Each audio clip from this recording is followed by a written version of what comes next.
Good evening, everyone. Valerie, do we have, don't know if we have a quorum yet.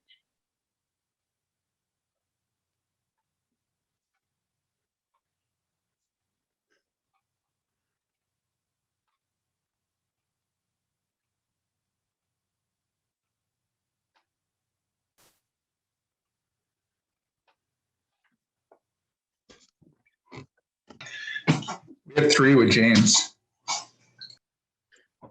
But special, we need 4 for the hearing. Yeah.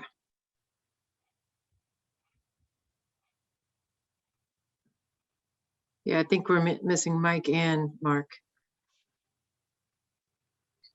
And Pete. No, Pete's on. Oh, yeah. Okay, then we're good to go.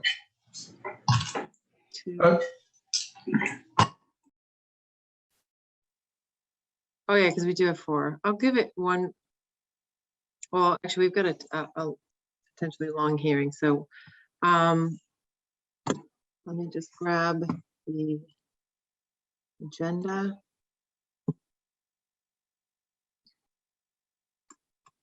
All right, Valerie, actually, do we want to do a roll call first before I open the hearing?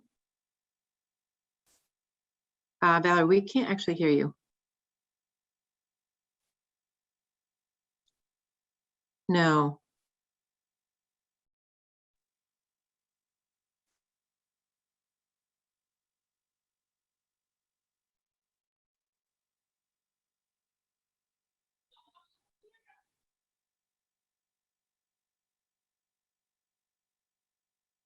Are you connected to Bluetooth or something? No, she says no.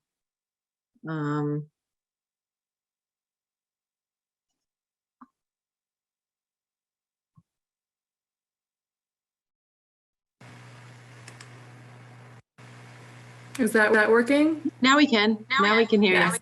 Okay. Good. Good. Okay. Let me just get a few things together. I'm sorry. you. Sure. All right. Chair Danielle Spicer, Here. Peter Driscoll, Present? Eric Nyland, Here. Mark Sprague, Don't think he's on. I don't think he's here. And I think Michael Gore is also not here. James Barr, associate. Here. Right. Was Mike going to be not here the entire meeting, or was he just coming late? Yes, he's going to be, he won't be able to attend tonight. Okay. Yep. All right, so let's go ahead. We'll open up the hearing. We'll start with public hearing to hear and act upon the application of Brian Boyle and Matthew Savoy at 59 Sampson Road in Bolton. The applicant is seeking a special permit pursuant to section 250-27(1, barn, stable, and carriage house preservation of the code of the town of Bolton to convert an existing barn garage into an accessory apartment at 59 Sampson Road, identified on assessor's map 5B as parcel 6 in Bolton's residential zoning district. Good evening. Hi, Nice to good see you again. I do have some slides that I could certainly show if our town planner wants to enable screen sharing. I know that some of the material on the slides mirrors what I presented back in October. But then it also includes some of the recent updates. So if it's the chair's pleasure, I could share my screen. Sure. I think before we begin, I think there was just a question though, and I didn't know if you wanted to kind of expand upon this that kind of came up. I know we talked about at the original hearing that, you know, the original barn was obviously built prior to 1925, but that it had I believe collapsed, or let me know if I'm saying anything incorrect. It was rebuilt in 1999, but it was, again, same footprint, same intent, same style. And so we had decided at that point that it seemed appropriate that it could still follow the barn bylaw. There was a question that kind of came up that whether that was appropriate to still apply that. And I just wanted to, give you an opportunity to talk to that, and then see if maybe we actually need to potentially get town council or just their advisory opinion, or just kind of go from there first. So if you wouldn't mind, what your thoughts are with regard to. Or, yeah, so I guess I will first start with, in October, what we did was we sought a determination at that time from the planning board that the bylaw applied. Now, obviously, that's different than seeking a special permit, because that all depends on whether our plans matched up with what we sort of had presented. So in my view, the planning board did vote unanimously at that time to determine that the bylaw applied. And so I think, legally speaking, if there's a question about that determination that the planning board has made, it can't just be like a generalized public concern about whether the bylaw is being enforced in one way or another. A person who wants to challenge the board's determination would need to be aggrieved specifically by that determination. And, obviously, I don't know whether there are any, to my knowledge, there have been no abutters. Presumptively abutters do have standing to challenge a determination. I don't believe any abutters have challenged the board's determination. And so anybody else seeking to challenge the board's determination would need to show that they have a specific legal interest in property that is threatened by the board's decision. Because as the special permit granting authority, the planning board has the current responsibility to sort of keep an eye on the community's interest writ large in the interpretation of the bylaw. So my personal view, and I think it's the view of the Supreme Judicial Court and the Massachusetts Appeals Court, is that the planning board has made a determination of the applicability of the bylaw. So the question now is whether our proposal is sort of consistent with the technical requirements, and we believe that it is. Now, if you'd like, I can also say a few words about why this property sort of poses a little bit of a logical conundrum under the bylaw, which is that unless the planning board is of the view that any structural collapse means that that property owner can no longer avail themselves of the bylaw, then our property falls squarely within the spirit of the bylaw. Because just imagine for a moment that this bylaw were on the books in 1999 when the barn collapsed. You'd essentially be taking the position that those homeowners would have been able to do nothing to avail themselves of the bylaw, no matter where they were in the process, because there was a collapse or a fire or whatever the case may be. So just to reorient you to the facts of our case, the prior property owners had a barn that existed continuously since 1817. It collapsed in May of 1999. A month later, in June of 1999, the homeowners sent a letter notifying the town of their intent to salvage material and then demolish what couldn't be salvaged and then rebuild on the same footprint. They received the permitting in the fall, and then construction on the rebuild began in November. So there was that period between the collapse in May and the rebuild in November where elements of the structure were gone and demolished, but the footprint remained intact. And so we think even under the literal terms of the bylaw, this barn did continuously exist within the meaning of that phrase.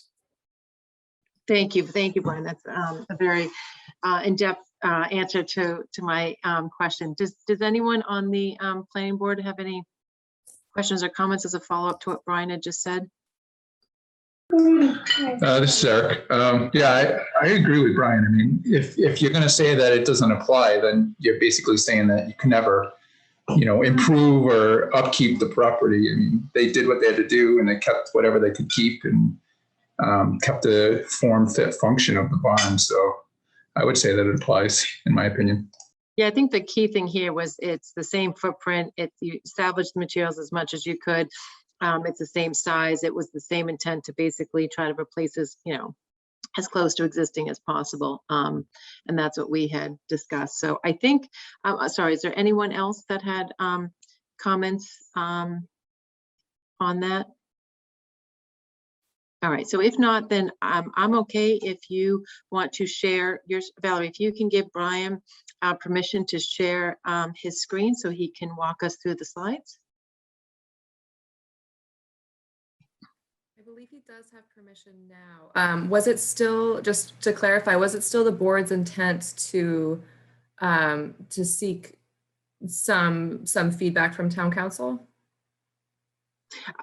I mean, at this point, I feel comfortable with Brian's decision. We can still follow up, maybe just, you know, as a general, just, I mean, I think it's always beneficial to get their input. But I don't see any reason to not continue with the special permit tonight.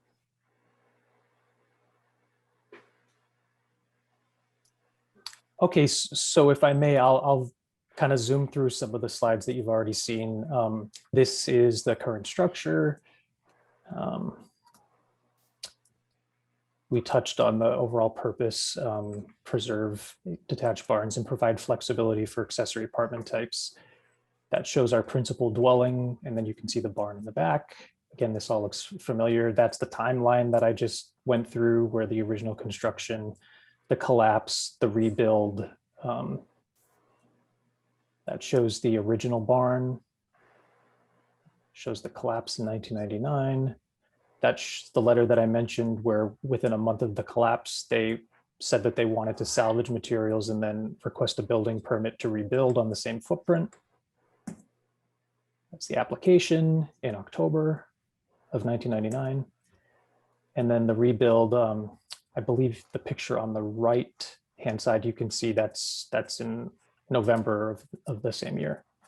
Current photos of the current barn. I'm not going to go through all of this because we kind of touched on it at the last meeting. Hold on one second. We are on the historical inventory. All right, so really the only thing that is different is the last time I had shown you some photos where I said we were going to plan to try to get a dormer, because the first floor is going to be obviously living space. And so right now the amount of light that, sorry, the second floor is going to be living space. The amount of light that goes in is very limited. And so as we had mentioned, we would want some sort of dormer to allow more light for those living spaces. And then this is sort of a profile picture. I'll go back to the other one.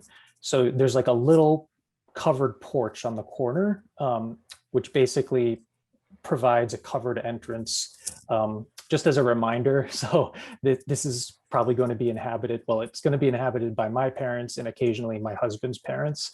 And the reason why we wanted there to be a small covered porch is in the event that they ever, had groceries that they needed to leave outside while they're moving stuff in. We just didn't want things to get soaking wet. This is an image of the upstairs, the second floor. And it's one bedroom, a master bath with a small laundry room upstairs. And then downstairs would be a kitchen with a small powder room. And then everything else is like living space, dining. It's sort of a combined dining and living room area. And all the other technical information was on the completed application, which I think you all have on the website. So I can stop sharing my screen.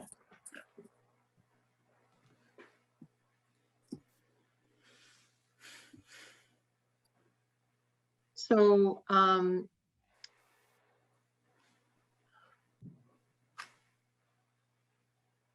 with regard to all of the review of everything, remind me, Valerie, are we I'm assuming we need someone to kind of, who did we have to review like the plans and stuff like that? Was anyone? I did not send this to a consulting engineer.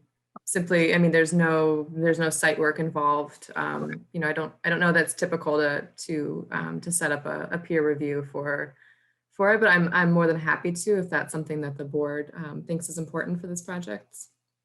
No, I guess one question I just had, so other than the small stuff you talked about on the outside where you're going to just extend an awning to be able to provide some, you know, ability for shelter, there really is no change to the outside of this. Is that correct? Well, the dormer is going to be a The visual. second story, the second story It's a visual dormer. change, and that's not on the side of the barn that faces 117. It's on the side that faces the back of our house. So it's not, Okay. that's not even like visible to the street. And I do have Doug Story is in attendance. We're working with him. He's our builder and construction manager. So if you did have some technical questions, he might be better suited to answer those too. I don't think, I mean, I mostly, you know, look at stuff outside the building, but I didn't have anything specific. Did other members of the board have any questions or comments on the presentation or plans? Nothing for me. It looks like a great project. Yeah, it's good. Nothing for me either. I'm all set. The only question I was just going to say, as I'm just thinking about this, since there was the one caveat of just trying to, I guess the only risk is if we were to approve it tonight and by some reason if town council thought it wasn't okay, then they would just let us know and it would be potentially just open up for appeal. Is that the only risk we basically have? I think given the nature of the conversation, it might be helpful to continue and ensure that we have you know, touched all the points that town council may want us to with this application and the question that's been raised. Would that, I mean, Brian, I guess what we're just looking to do is just kind of confirm exactly what you stated earlier.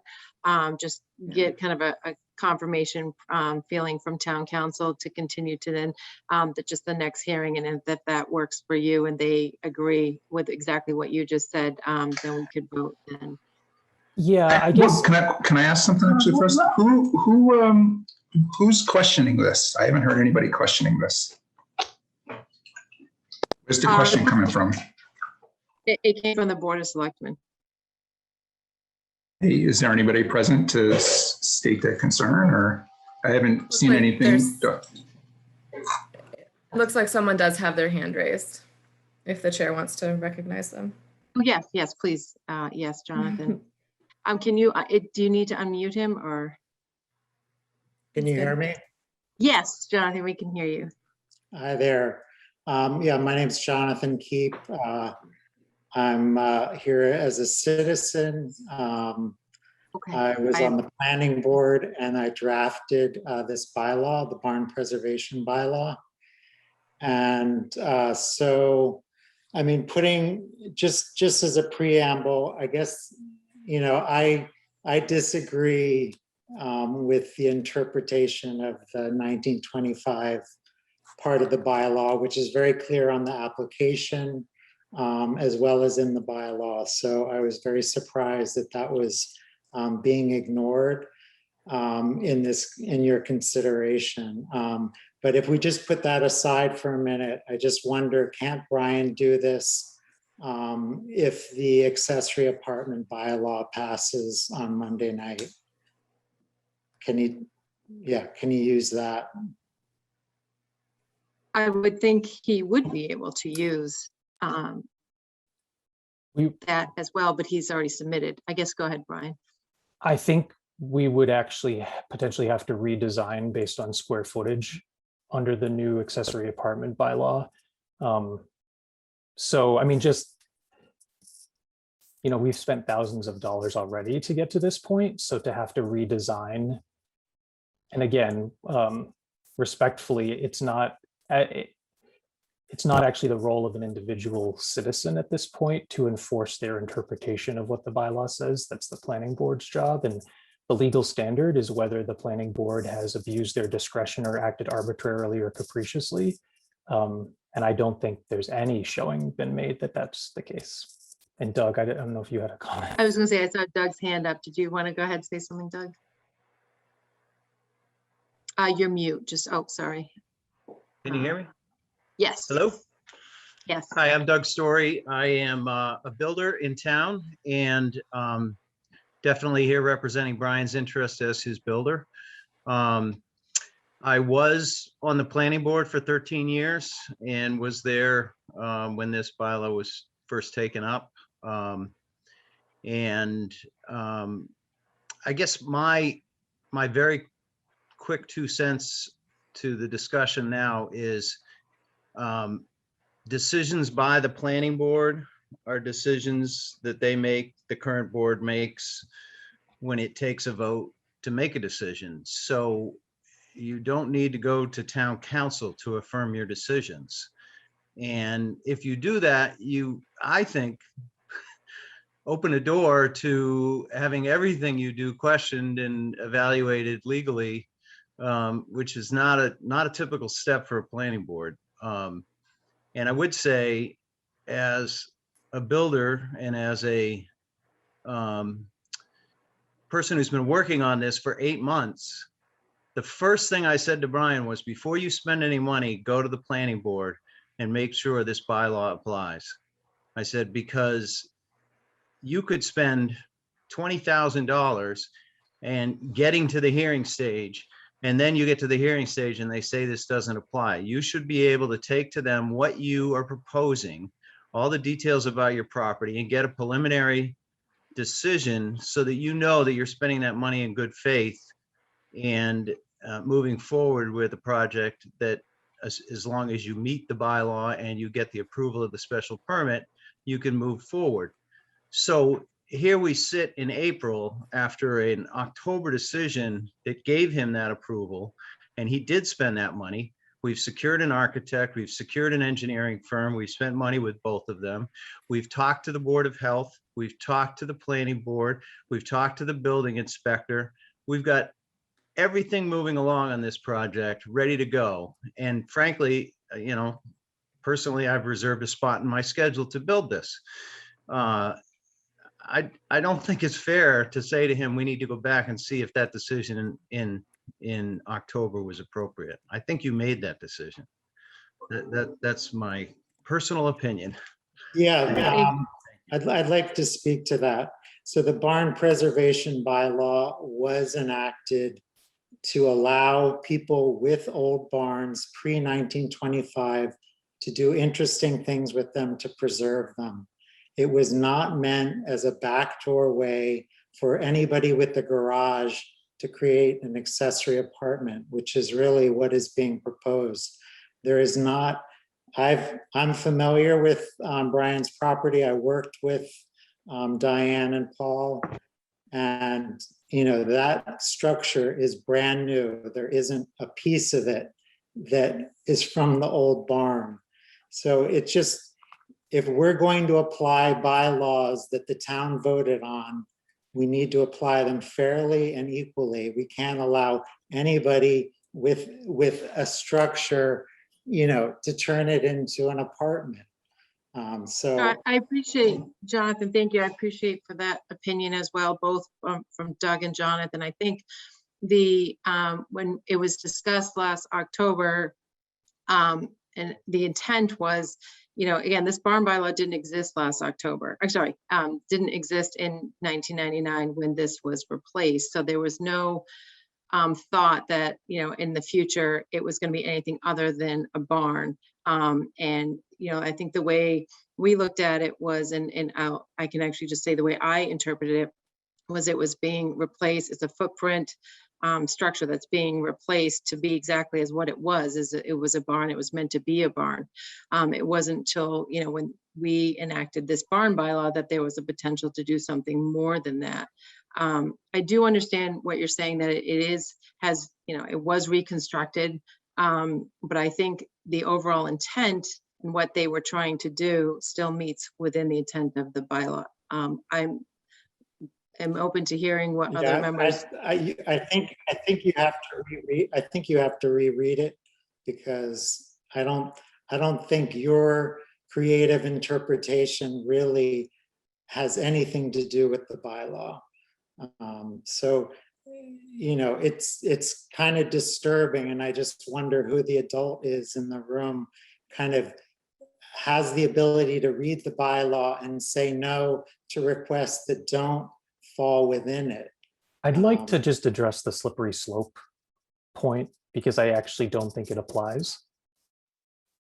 Because Mr. Keep said that this is a backdoor way to let anybody with a garage take advantage of the bylaw. That's not true. The only reason why I even explored doing this is because this was a barn that was built in 1817, and that every owner of the property has done whatever they could to keep the barn in existence since 1817. And a property that's been built in 2000 with a garage, they'll never be able to make the showing that I'm making, that we're making. And like I said, what the board has to decide is, does that mean any barn that would otherwise qualify, if it happens to collapse at some point, then no longer this bylaw applies? I don't think that, It was never meant to be retroactive.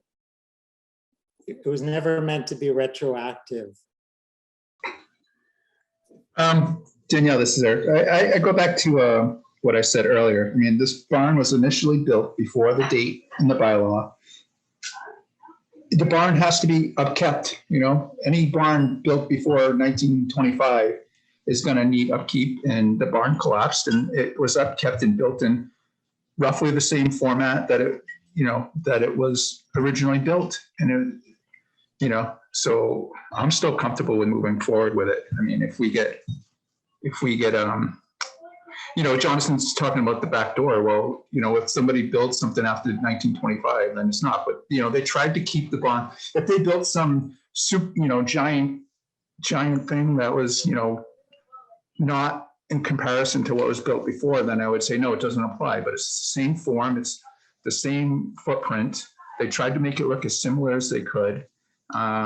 And, you know, we're keeping a structure that looks like how it was in 1925 instead of it, you know, becoming something else. I think it does apply, and I'm comfortable with moving forward with it. I mean, I think the planning board has the ability to change the bylaw. Like if you don't like the 1925 date and you think it's arbitrary, you know, you have the ability to change the bylaw and get the votes. But if the original barn was built in 1926, then I'd say it doesn't apply.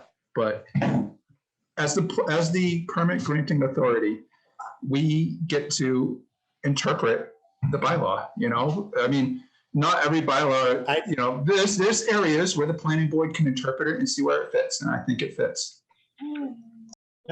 Eric, the barn that is on the property was built 7 or 8 years ago. Every piece of it is new. It's not a renovation. It's not an addition to an existing old barn.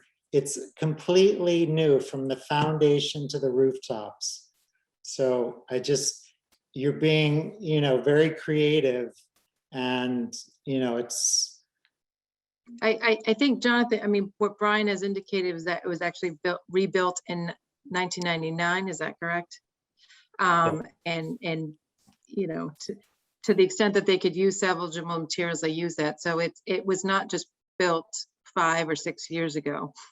I guess the only other thing I just wanted to add was, you know, in 1999, this barn bylaw did not exist. So I guess I would agree with Eric on this and the interpretation of this.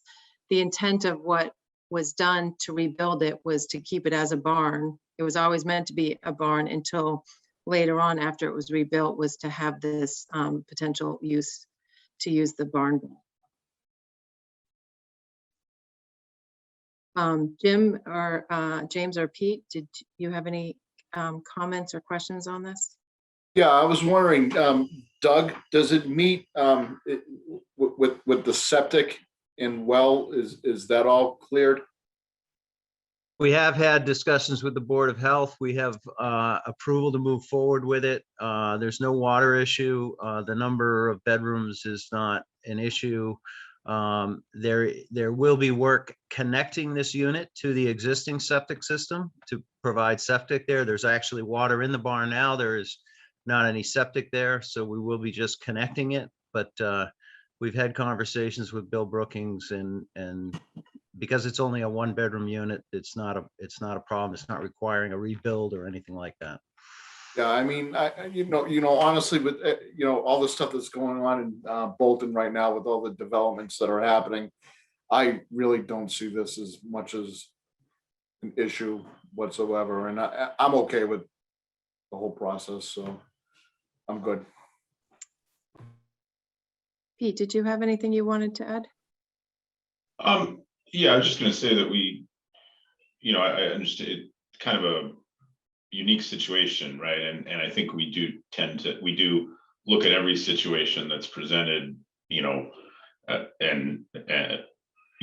give it our due diligence, which we did for this, when Brian came to us back in October. So, I'm still comfortable. We had that lengthy discussion about it then. I'm still comfortable with that. So yeah, no objections for me to move forward. Okay, thank you. Any other comments or questions from members of the audience?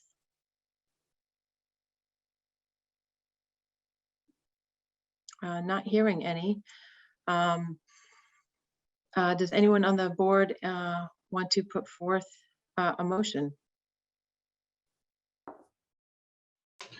Yeah, I'll make a motion that we approve the special permit for the carriage by law, barn and carriage by law for 59 Sampson Road. I'll second. And then Valerie, if you want to just do a roll call for all those in favor?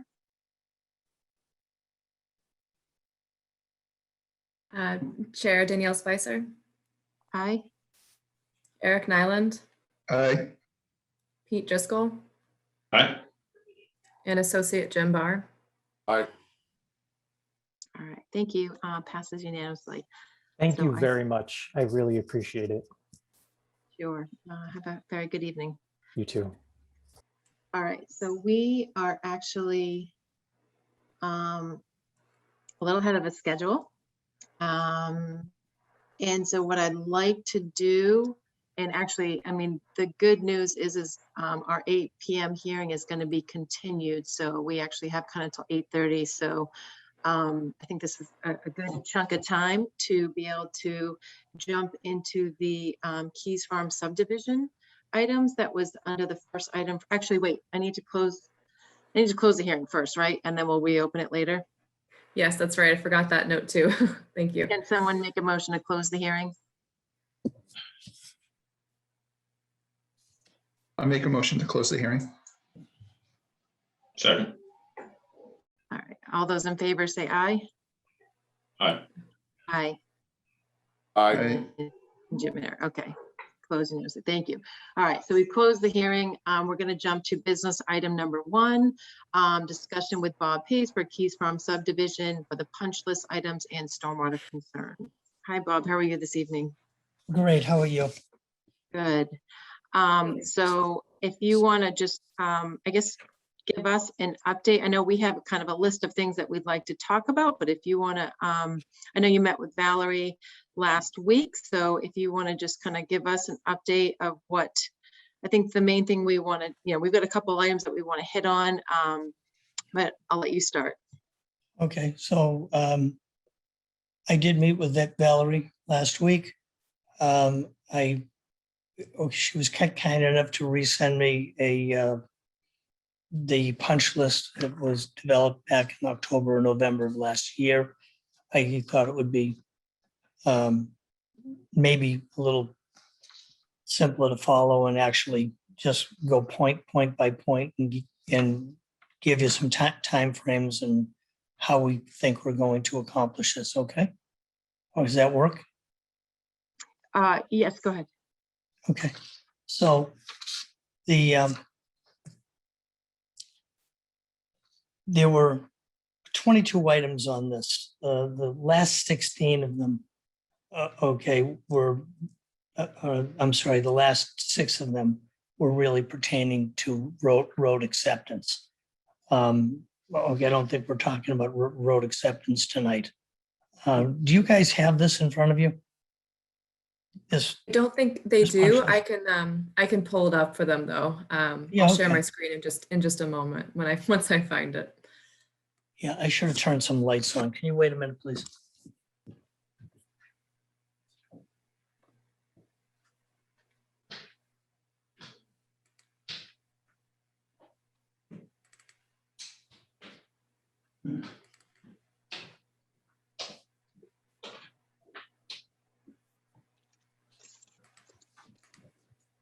Just something else that tends to go with old age. So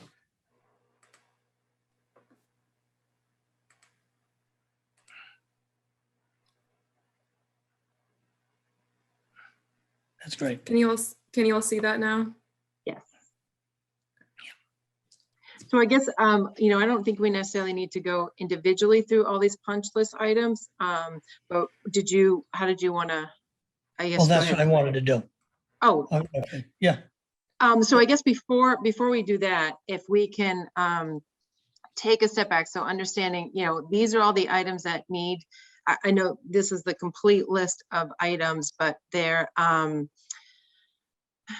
guess what I'd like to bring up is, you know, since this, you know, winter is gone and spring has arrived, we've, you know, we need to kind of readdress these items along with the current situation out on site. And we'd like to have, you know, Niche was able to do one site visit earlier last week or so to look at, you know, a portion of the site, but that was kind of, you know, they were going out for one concern.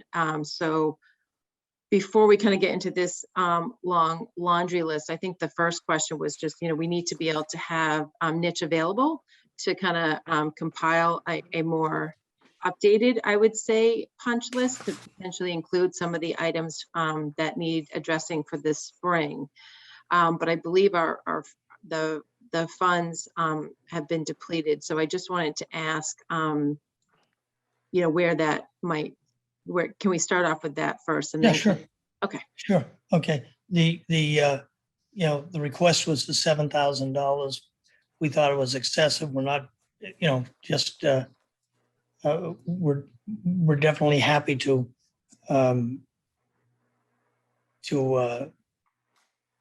write a check, but I don't think $7,000 is appropriate. We've never not written a check, and there's a bond supporting that. And, you know, I offered $3,000, and that's in, so if that's acceptable or not acceptable, then that's already. So I would say, I think that there's at least, and you can just, I mean, there's still a fair amount of work that needs to get done that we need to have Niche kind of out there for oversight. I don't feel that 3 is really going to cover all of that. I mean, I would be okay. I with don't it. either. Okay, so what were you, I guess, anticipating if you know that that's not going to? And then use the 3,000, and then we'll readdress it. At this point, just knowing the amount that would, I mean, I'd be willing to kind of, would you be doing like a compromise of 5,000 just to be able to get us a little bit further along with Niche without having to kind of come back? Done. Okay. So if we Right. can get, you know, that check to Valerie as soon as possible, Yep. that would be great. So that way we can schedule Next week I'll have that check. Okay, that's great. That'd be great. Okay, so now, thank you. I appreciate that. So if you want to go ahead and jump to the punch list, I know that Niche also has, Valerie, you sent Bob the letter from Niche with the most recent concerns with regard to stormwater. Is that? I'm not sure. Did I send that to you, Bob? Have you seen that? I don't believe I have, okay? Yeah, I mean, It's I on might the- have. Okay, but it's that on the doesn't website, mean but- you didn't, but Yep. Danielle, would you like me to pull that list up? The site notes from Sure. Mitch? Yeah. Okay.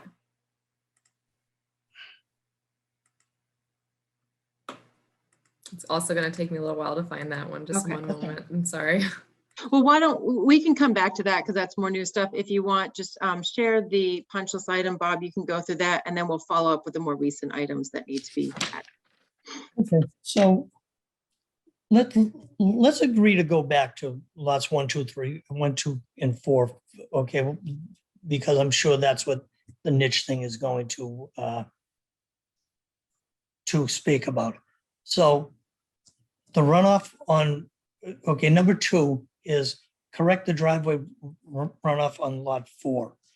Well, the driveway runoff on lot 4, as everybody remembers, we came up with a solution, okay, to put a curb in there, or a berm, I should say. And at the last moment, while the pavers were out there, okay, the homeowner declined that. We think that we don't think it's eroding now anyway. And the other 3 homeowners did elect to use that berm. I haven't heard one word about that, and I didn't see any washout when I drove up the roadway. So I think that's probably has been addressed just by the check dams that the other driveways made. Okay, just slowing the water flow down and dumping, 3 houses of water into the drainage system, as we talked about last year. The puddling on lot 6, which is number 3, there was a small puddle, maybe 2 by 2, 3 by 3. When we correct the driveway transitions, that'll be addressed at the same time, which is number 4.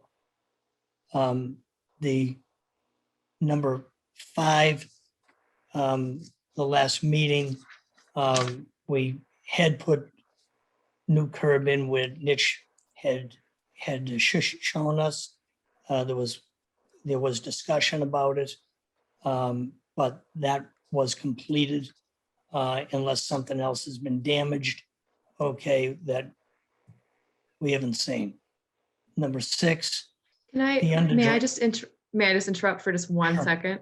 Yeah. I think one thing that will be helpful is if we can assign, if you can describe a bit more about what your priorities are and a time frame for Well, I'll go back to addressing. that if that's all right. Okay, Valerie, let me just get this out, then we'll go back. Yeah, I do want to just note that our consulting engineer has not had the opportunity to review this list. So, I'm not sure. I'm not sure how helpful this exercise might be at this point. I think This is the only thing I have to work off of, though. Yeah. no, that's Okay. fine. Go ahead, Bob. We're early, so give me a little bit of time, okay? I just saw that the Caroline in lot 6, just chatted and said the puddling issue was taken care of, when they hot topped the driveway. So I guess number 3 is all set as well. Number 6, So I the think, Bob, underdrain. sorry, just to Pardon me? interrupt. I think what Valerie is getting at is we need Niche to kind of review all of these items on site, Yep. take the list, review it on site to kind of go through them. I appreciate the update and where you're kind of letting us know where it is, where Okay. things stand, and we can kind of continue that. But I think the intent is we want to have Niche take this now that once we get the check, we're going to have Niche take this list along with the additional previous items that they've already looked at and the other items that have been kind of brought up from some of the residents and kind of I think the intent is to kind of come up with a more recent punch list item, since this was obviously done last fall. And kind of, we can obviously check off anything that's been done, but I think there's some drainage items that maybe need to be added to it. So I think that was, Well, then why don't you tell me what the drainage issues are? Because, okay, you have to remember, I've only heard about this. Nobody's told me what I haven't heard from any of the residents, okay, to call up and say I have a washout or I have whatever. So, everybody seems to be going through the planning board. And that's okay, but, okay, to my mind, we haven't heard from anybody in months. So, So why don't you- so go ahead, Riley. I just do want to note that I know that the Conservation Commission has forwarded you their notes from their site visit that happened last week. right. So, okay, I just want to make sure that you've seen that document. No, about the stormwater concerns. And Seth Donahoe has already responded to her within 48 hours. Okay, on that. But why don't we And talk then about what you want to talk about? the- And I don't mean that being smart. I mean that just, No, that's fine. The letter that Niche, Valerie, was that sent to Bob? I don't know that I did send that to Bob. I can Okay. pull that up now if that's helpful. let's just tell him. Yeah, that's what, so I think Yeah. what it is he was able to do a site visit on April 12th with Valerie, meet with the homeowners of Lot 1. And it looks like there's, continuing, if you want to bring it up, I'm just looking at it. Sorry, this is why I'm looking to my side screen. There's continuing some ponding of stormwater near the shed and runoff through the lots. And it looks like there's still some erosion control issues. So I think this is one where we'd want to just, again, look at seeing what additional information could potentially be done to mitigate it. It sounds like, they've actually given some suggestions for some erosion control methods, as well as noting that one of the ponds needs to be cleaned out, and there's been accumulated sediment at the bottom of the bottom of the pond. The riprap and pipe outlet need to be maintained, and it appears that with the accumulation of this sediment, the ponds aren't acting as they were intended to design, as they were designed, meaning they're not draining within 72 hours. You're getting ponding, you're getting, a lot more accumulation. So I think we wanted more immediate looking at with regard to these ponds and some of the erosion to make sure that they're going to be maintained. Okay, so why don't we do this? Let me make a suggestion. Okay. I had dates on everything here, including the two ponds that you have Okay. have mentioned. Okay, that's where I was going with this. The bottom line is, okay, by the end of the month, okay, why don't we have a site walk, forward over this guy's, not this guy's, Niche's letter, okay, and we'll address it, and we'll be able to walk through and see if that's okay, if most of this stuff is done. Sorry, let me just recap what you are suggesting, just make sure I understand. So you're thinking a lot of the stuff on the punches from last fall, you're anticipating doing within the next Right. month? Is that basically? Or Yes. did I? Okay, so Yes. basically Yes. everything from that punch list of last fall, you're anticipating to address within the next month. And then Valerie will forward this letter from Niche over to you right now. Yes. So you've got that, and we will set up a meeting to have Niche and us review. Obviously, Niche can I'd come, suggest a site walk too. a site walk with Yeah. with Niche and everyone to look at that. So the I guess the only caveat that I have there, and then other members of the board can talk about it, is I just want there is this one letter that Niche obviously will forward right now, but he hasn't had a chance to kind of walk the entire site since then. So there's still maybe additional items that they want to add on to the punch list from last fall, I guess. Is that? And I guess we can do that at that point, but if most of this was done, I think that would be, okay, a good start.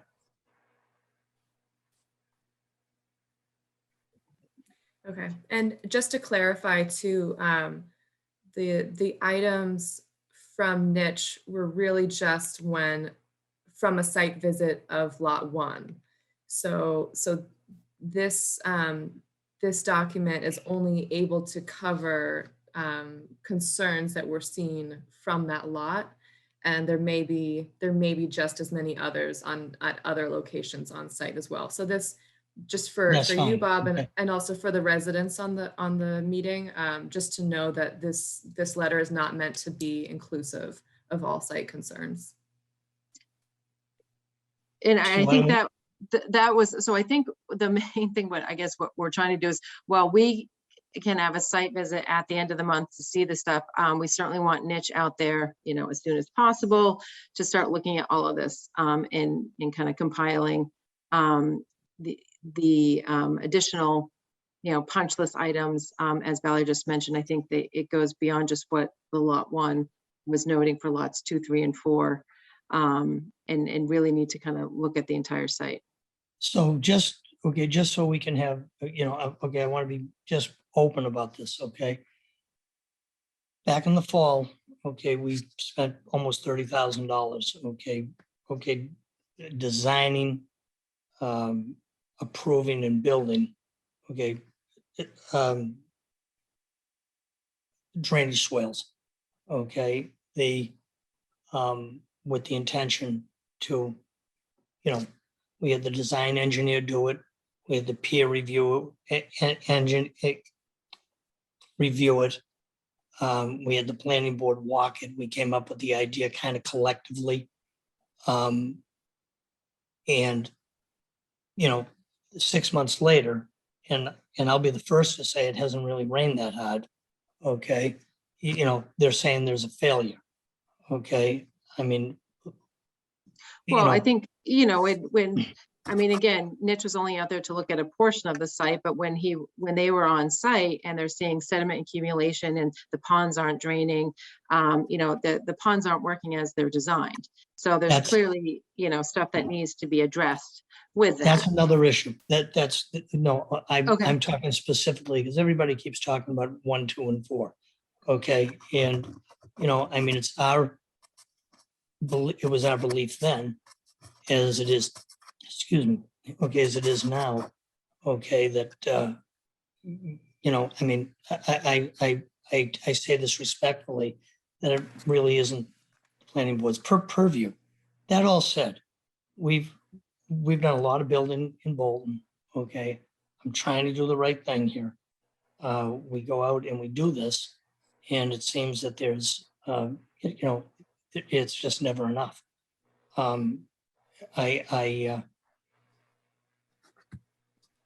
I'm not complaining about it. I'm telling you that, it's our intention before I spend another $30,000 there. We're going to have to find out where the liability / governing board is, okay, because we just don't agree with you own the individual lots. Okay, still, certainly if it's in the stormwater protection, we own it. Okay, we're not even arguing about that. But I may want to. I'd rather have my attorney here the next meeting if we're going to go down that road, and perhaps have Dave McKay here as well.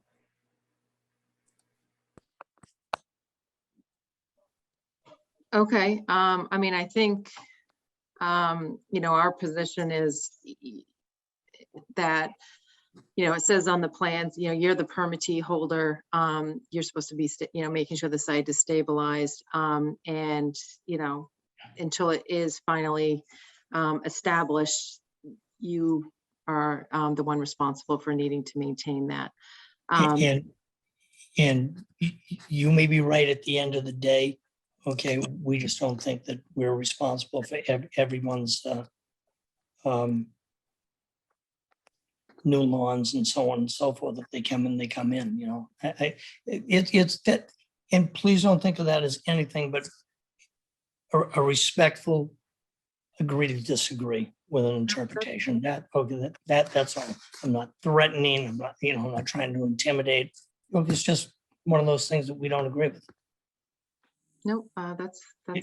Okay, and it's more just saying it, okay? But what I'd like to suggest is, okay, can we set a time for a walkthrough? And Yeah, I think, yes, we absolutely can. I think the main thing is I want Niche to get out there, as soon as possible, to start looking at all of these punch list items. And I said I'm in Florida right now. Okay, so. Okay. Okay. I'm in Florida. So I couldn't physically get you a check if I wanted to. Okay, so next week I'll be very happy to drop off a check. Okay, and then I guess, so if you want to just let us know, what is how soon are you going to start to address these things? Do you have, is it Rhino that's going to be coming on site to? Yeah, right. And we're going to, the preponderance of this will be done by Labor Day. Okay, I don't even know when Labor Day is this year. Memorial Day? Memorial Day or Labor Day? I keep calling it that. I'm telling you. Okay. It's like all month Okay. I've called it that. I'm sorry. End of May is when you're Yes. anticipating Right. all of the items to be done. Yes. Okay, and when are you anticipating them being able to start? Have they started yet, or? No, Okay. I would anticipate we're going to be starting probably not next week, the week after, the week of the 7th. Was that the 7th? No, week of the 7th. Okay, and where we're going to start is okay with the hydro seeding. Okay, on lot on pond 3 and the refilling. Okay, of the grass panel. Okay, most of the hydro seeding work and cleaning out the ponds. Okay, and the other and then the other, excuse me, the other sediment. All right, so maybe what one action we can just look at is, as soon as we get the check next week, is we can see if Valerie, if Niche can get out there by the end of next week so that they can compile a finalized list of the punch list. So that way, if you're starting on the 10th, we'll try, obviously, I don't know if you'd be able to get it by then, but we want to get it to you as soon as possible, that revised punch list items from Niche. Yeah, what I'd actually like to do, I'd like to request, okay, when Niche is out there, I'd like to go out there with him. Okay, just see what it actually is, not to debate it with him. It's more just, okay, put eyes on it. Yep, I think we can, we can schedule that as soon as we talk to Niche, we get the check. Okay. I know I've been talking quite a bit. Does some members of the board want to chime in at all on this?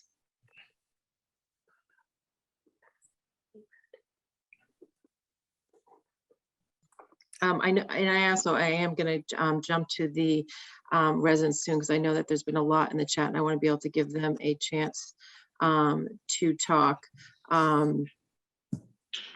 Just Eric, a clarifying question. Sorry, Danielle, just a clarifying question. Is the intent that once the funds for Niche are received, that they're going to take a look at basically everything, including all of the concerns we've received from residents because I know that I've been reading, there's a lot of different things, but is the intent that Niche is going to get everything, they're going to take a look, come with their report, and then we can do a site walk or whatever and kind of have everything comprehensively in one place? That's Yes, I think that's exactly what I was intending is, so copies of all of the letters that have been sent from the residents, as well as, have been sent to Niche, I believe. Is that correct, Valerie? I haven't been able to do any review. No, I so- know. So Yeah, they, so I don't. yeah. So but- they've received all the stuff, but obviously they haven't moved on anything yet until they actually receive the funds. So if we receive the funds, then they can review all of that. They can, have that list with them, as well as the original punch list that was done from the fall, do a site visit and modify that punch list as needed. Okay, thanks. Yeah, I just wanted to clarify that, but that sounds reasonable. And that will go through, beyond, I know I've been focusing on the stormwater stuff, but that was just some of the more recent things that was of concern and the erosion stuff. But, they'll look at, the entire plan set, the entire site with regard to the plans. Okay, thanks. Okay, Valerie, could I get a copy of all the letters as well, please? Because I haven't seen them. And Bob, just so you know, those are on our website too, so they are available, but she can send them to you. No, she doesn't don't have to do know. that. I don't even know how to get on the website. I don't think that I think that the ones on the website that's an unpublished page for the board. So it's. Oh, not- okay. it's not I actually published apologize. yet. Yeah. So I will, make sure that you've seen. Just scan them over, it's fine. Yeah. Eric or James, did you have any additional questions or comments? Yeah, I mean, we can't really say too much till Niche goes out there. I mean, we really need the peer review to, make any forward movement. So just get the money as soon as possible so we can start to assess what's going on. Yep. Yeah, I agree. I think we really kind of started this a little bit was the driveway transitions, and I've been looking at the comments as they've been coming by, and again, until we get all our I's dotted and T's crossed, then we can move forward with it. So Yeah, and actually, to your point on the driveway transitions, I see one of the comments is that part of the punch list. That's absolutely a part of the punch list. We had noted that in the fall that those all needed to be redone. So I believe that is on the that was like number 4 or 5 Yes, on it the is. punch list. Also I saw comments on curbing. I mean, the road wouldn't be accepted and, that won't be approved till it makes it through the winter and everything. And that's why we had pushed off road acceptance last fall, was because we wanted to see the redoing of those driveway transitions to make sure they looked appropriate before they went through this winter. Are you suggesting that the driveway transitions means it's not going to be accepted this year if they get done right now? The road and the curb has already been through a winter. No, I guess maybe I'm misunderstanding your question. So the driveway transitions were not acceptable as of last fall. Right, So those need to be redone. correct. Okay. Right, but if they were done, okay, the road could be accepted this year. If they had been done correctly last fall, yes, they could have. We could have looked at, trying to consolidate a lot of these other issues, but I think our concern was some of the pavement and not being acceptable, and then not knowing how that was going to look in the spring. So we're able to Well, now. we had that discussion rather lengthy, okay? Yeah. Back in November, okay? And I think if you pull that tape up, you'll Yes, see no, that- yeah. yeah. So now we're in the springtime, so those will be Yeah. fixed and we'll be able to Yeah. move forward looking at them. So just to clarify that point, just for me, because I'm new, those driveway transitions would still need to overwinter. Is that correct? That was the Right. board's position was, we wanted Yeah. to see them installed correctly and then they would go through. So that So would I'm back to my mean next original year. question. So I'm back to my original question. Well, Okay. Bob, you've already missed, the town meeting is Monday, so unless there's a special What's that? I'm meeting. sorry? The Bob, town so meeting Bob, is, One more gonna say time. Bob is, go ahead, Kelly. sorry, Bob is referring to holding the possibility of holding a special town meeting ahead of the winter. So I think that's where the confusion is coming from. So I think that Okay. Bob is asking if we can, if there will be a road acceptance prior to the end of the calendar year. And I just want to make it clear that this would still be next year, a year from now. I see what you're saying. I didn't realize that's what you were asking. Right. No, that's what I'm asking, because the road will have been 2 years, the curbing will have been Mhm. 2 years. And for the lack of a better term, the driveway transitions, okay, which were not too coated, but certainly paved, okay, is going to negate the road acceptance. I just want to know that now.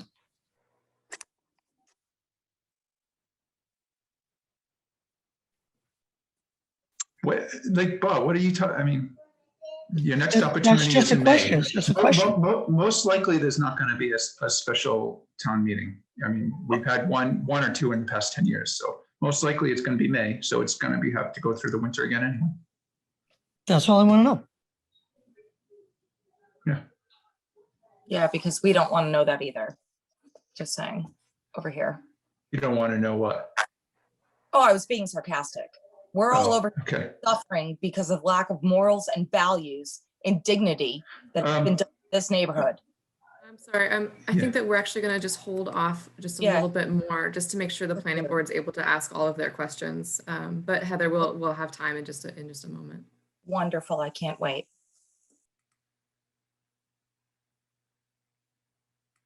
Okay. So I think, were there any other questions before we open it up so the residents can? So just so I'm clear, so Bob, are you able to, when we have our meeting on a separate matter on Monday, is that the point that I'll be able to receive a check and just start Yes. scheduling Yes. these things? Okay, perfect, good. Yes. I've got my Monday planned out. Okay. Thank Collect you. check. Okay. So actually, Valerie, if you want, assuming Monday goes well, you can, if you want to reach out even to Niche this week, just to, put it on their Yeah. schedule potentially for next week, that would be great. That's a good idea. Yep. Okay.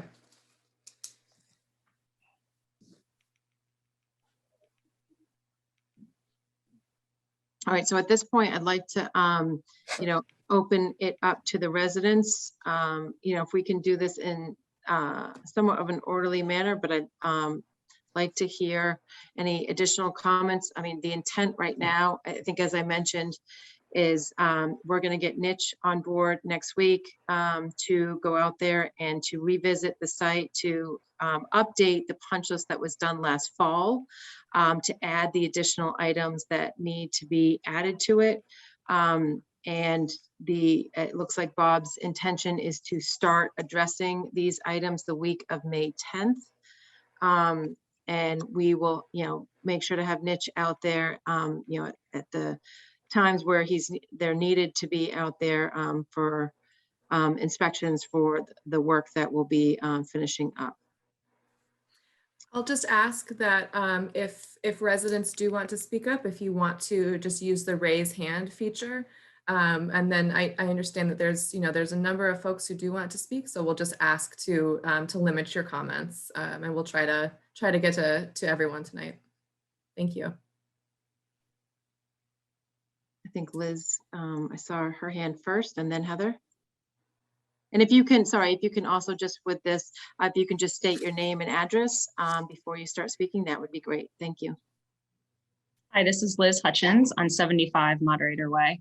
I just want to make a point and then also just get some clarity here. So our driveway obviously was installed incorrectly, which we all know, and the swale was also installed incorrectly next to it. So our stormwater management is still an issue there.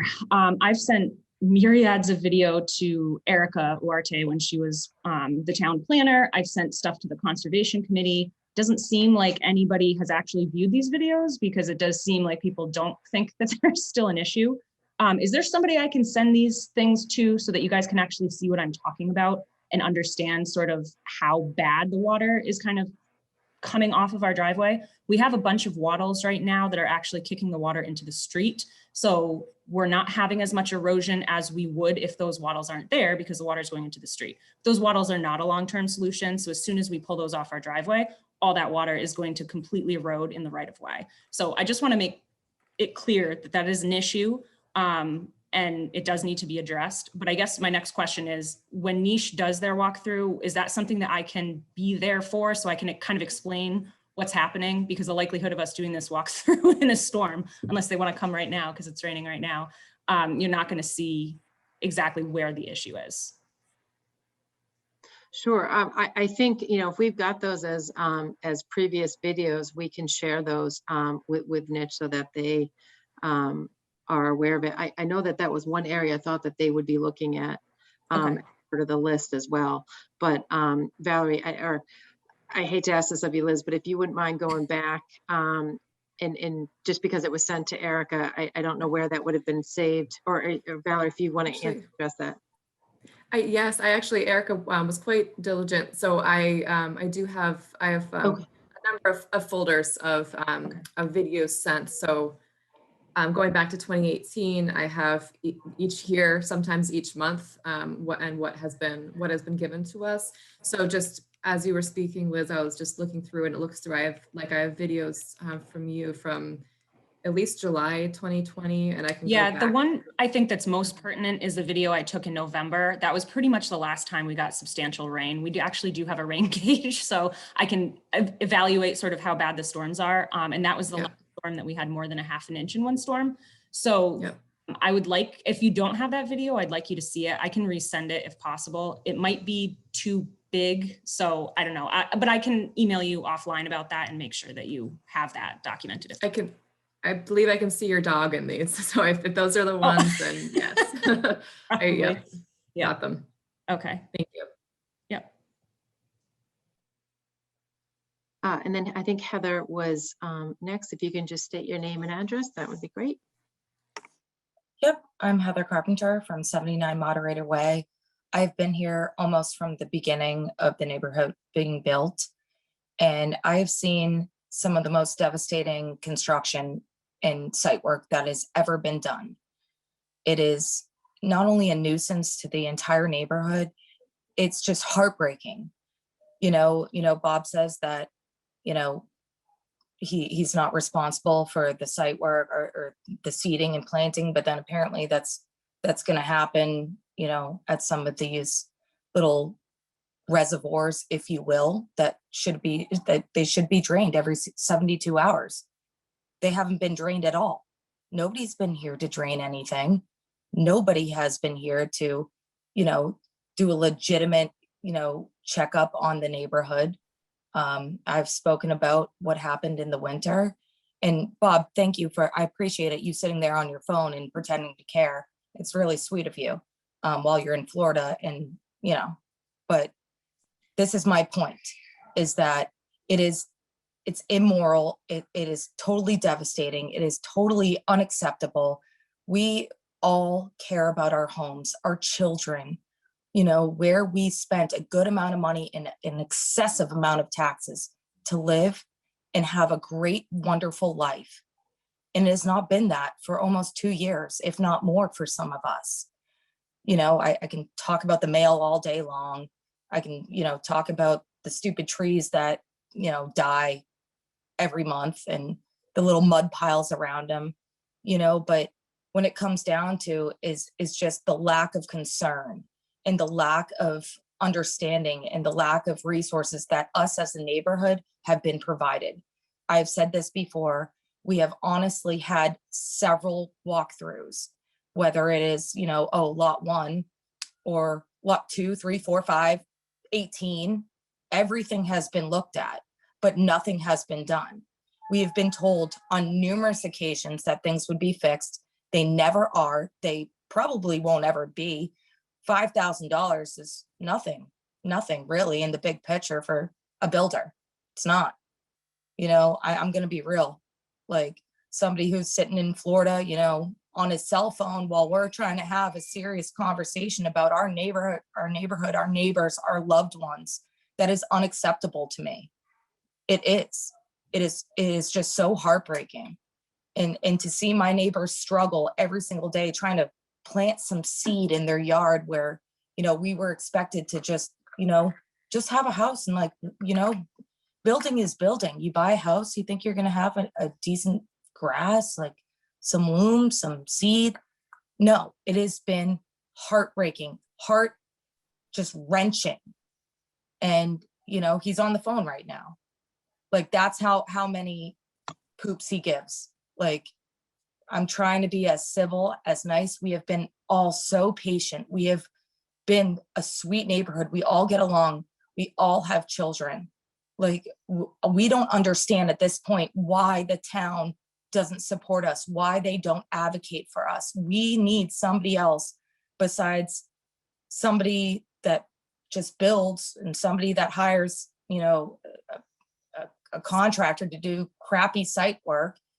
None of them went by the plans. We don't understand why the bylaws are not laws. Like, it's that simple. They're not being put into place, but, you know, we don't get it. It's not like we're over in Timbuktu and paying $30,000 for a trailer, you know, and this is ridiculous. This is absolutely absurd. And, you know, Bob can sit there, like you said, Bob, you can call your attorney to wherever and whenever you want. But you know what? It's going to come down to more than that if you keep on with it. And your Thank you, attorney, Heather. I don't care anymore. Thank you, Heather. I just, And I'm done with that. So bring your And attorney. may I just answer? May I just say one thing? but before, Bob, before you, You cut actually- off everyone else, Bob. So I'm going to cut you off and just say, calm down and do what's Couldn't be right, more calm. morally right. I don't need to okay, listen. please, everyone needs to We're kind just of, gonna- just address to the planning board. And I'm done. I'm done with him. Thank you, Heather, for your comments. We appreciate actually all of the residents, all of your patience that you guys have been going through. We are trying to do right by you and trying to make sure that the plans are followed and that the things are installed. We're trying to, you know, highlight areas where obviously there's corrective actions that need to be made. And that's, you know, we're trying to work through that and see if we can get to a resolution with that.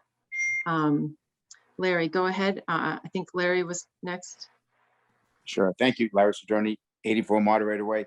Just a reminder that after the debacle of the temporary driveway cut-ins, if I'm not mistaken, Erica sent out an email detailing how the new driveway cut-ins would be done. And that was all. So that is already documented and to be followed, because I know, and thank you, Daniel, all you guys we're all in agreement of that. So Yes. our developer now needs to be Yeah, that was made aware of that. That was a Number one. public record. And actually, I think that was, if I recall, it was either part of Mitch's follow-up.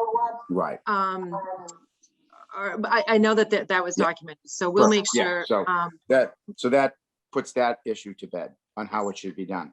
Number two, the discussion in our heated discussions in September and October about the situation with the curbing was discussed about two-tone curbing. So the curbing is not put to bed. So it needs to be revisited and done properly, because that was what was out in discussions in September and October. And we can't let, just because 6 months go by and our developer isn't organized, this was already put out on the table and relatively agreed upon. So we now have to deal with it in the proper fashion. Curbing. All the trees, or almost all the trees, so I'll generalize, are dead. So they all need to be addressed in a proper fashion. So that's just 3 quick things that I know will all be addressed in the walkthrough. But these were all discussions that happened in September and October. And now we're in April and soon to be May by the time he puts the money in. And the money, by the way, could have been put in that account. He knew the account was empty. We all knew the account was empty. Our town manager knew the account was empty. And he's been able to skate by so the time keeps going. So if that's the way he wants to play, I guess this is just going to be a very nasty affair. There you go. All right, thank you. Liz, you had a follow-up question? Yeah, sorry. This is Liz Hutchins again from 75 Moderator Way. So there is a large piece of wooden debris down by where the kids wait for the bus stop that has super pointy edges, all sorts of nails and crap poking out of it. Is that something we can get removed like Are you watching this? now Bob's on the phone, but we'd love to just have Rhino come and like grab that real quick. Probably put it in the back of a pickup truck, but it's extremely dangerous. I know my kids are young, but they always try to climb on it every time we go down there, and it doesn't need to be there. So I'd like to get rid of that if possible. I can ask Bob if we can maybe look to see if that's, is it construction debris? It looks like a temporary power thing. It's definitely construction debris. It's been a long time.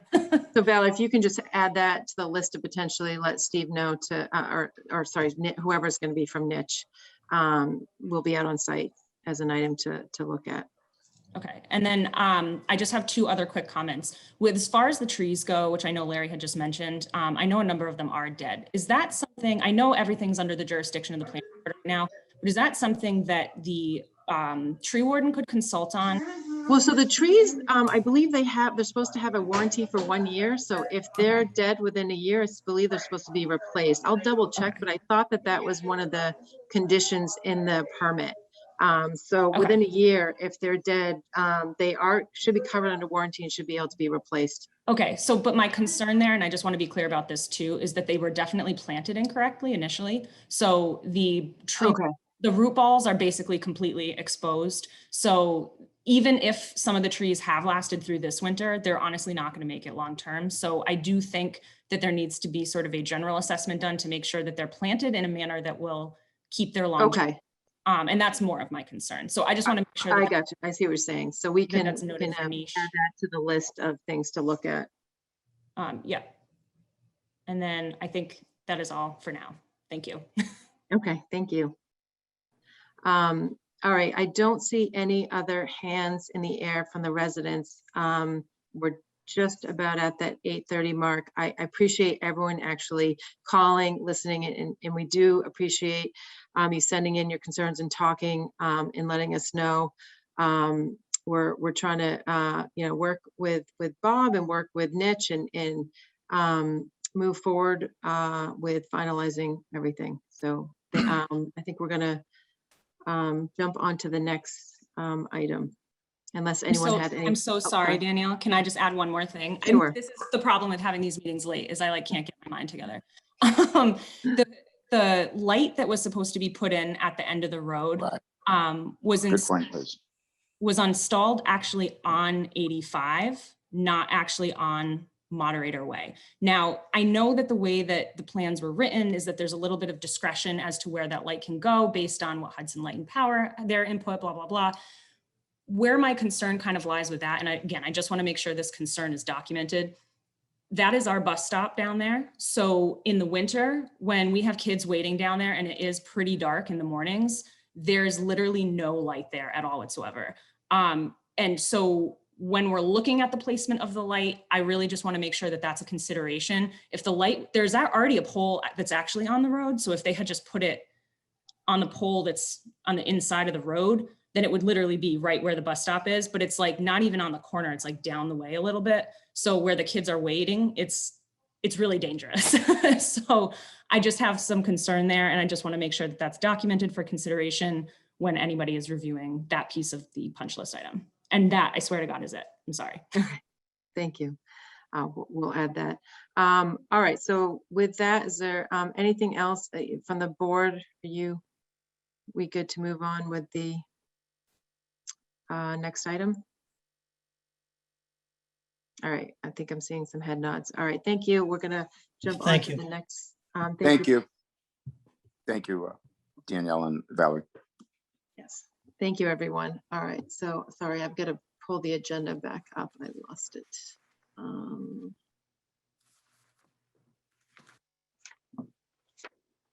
right, well, we are 4 minutes from our 8:30 hearing. We can, we should go to the 8 o'clock hearing and. Oh, yes, thank you. Yes, do so the let me just read, continuance. I'll read it and then we'll, do I even need to read it if we're continuing it or?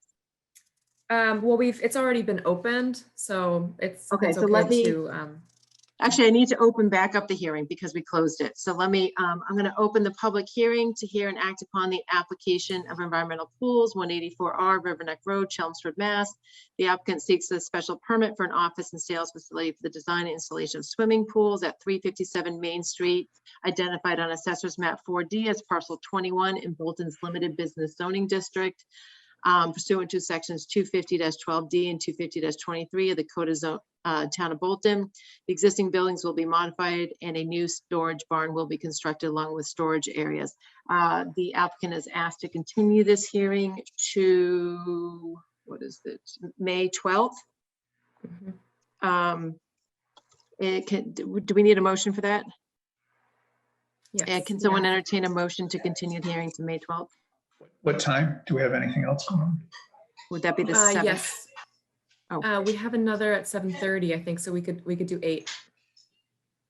I mean, I would say, why don't we not say the exact time right now? Can we just figure out the times afterwards? Or do we have to list the time right now? Yeah, unfortunately, we do have to. So what's the one at 7:30? That's just a shade tree public hearing. It won't take too long. So can we do it at 7:45 just rather than? Sure. Yeah.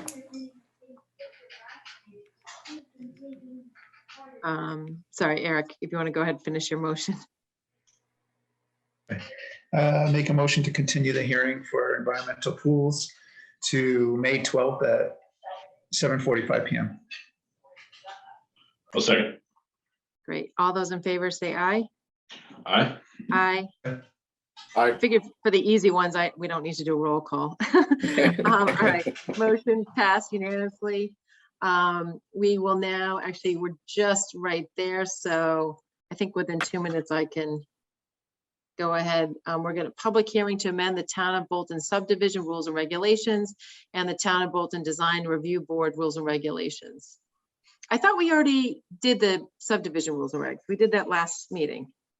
We did, but I put the same public hearing notice on the agenda simply because we can't divide up the public hearing once it's been posted. Oh, okay, gotcha. So Okay. we did approve the subdivision rules and regs, but we had this continuing discussion over what should be the process for the design review Design review, board. yes. Can you actually just bring up that one page?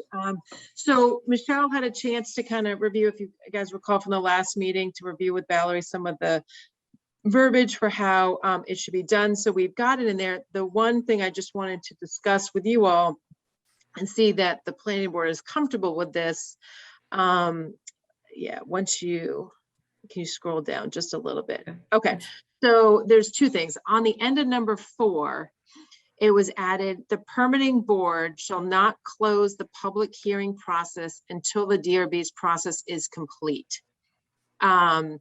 So I just wanted to understand a little bit, what do we deem as completion from the DRB? Is that letter, basically, their letter recommendation? So, and then with number 6, I don't think changed too much. It just says the applicant may integrate the recommendations set forth in the DRB's written report into the project design, and final plan shall be resubmitted to the DRB. The DRB will then issue a final recommendation letter to the permitting board. A joint meeting between the permitting board and the DRB will be conducted to collectively review design revisions. So I'm just trying to play this out logistically. They go to the DRB first, they get all their comments and recommendations from the DRB. They either implement them or they don't. They submit plans to the planning board. Usually, planning board will come afterwards. At the time that they submit plans to the planning board, does it make sense to just require them to submit them also to DRB at that same point, so that then they're seeing the same plans as planning board? And I'm just trying to understand exactly what's written here and how this logistically works. So I think the idea is that they would submit a set of plans to the DRB and to the permitting board, because technically it's the permitting board that would have to trigger the review by the DRB. So, you know, the planning board would have already had their first meeting. They would trigger the DRB. DRB would meet, review plans, and provide their recommendations. And then it looks like you would be requiring the applicant to then revise plans or not, and make that clear, and then come back to the permitting board with another meeting. And perhaps the planning board would have additional site comments or architectural comments that might further change the plans. So I think it's really almost at the time that the board is ready to close, you just wouldn't, and you'd continue and hold off for those recommendations from the DRB. I'm just trying to think if there's a way to, because I'm hesitant to prolong the process. But if there's a way to get the stuff from DRB to still get the intent of, I mean, I like the idea of having them have to go back to DRB with revised plans, because that really makes what the potential recommendations from the DRB have more strength and more, you know, hold there.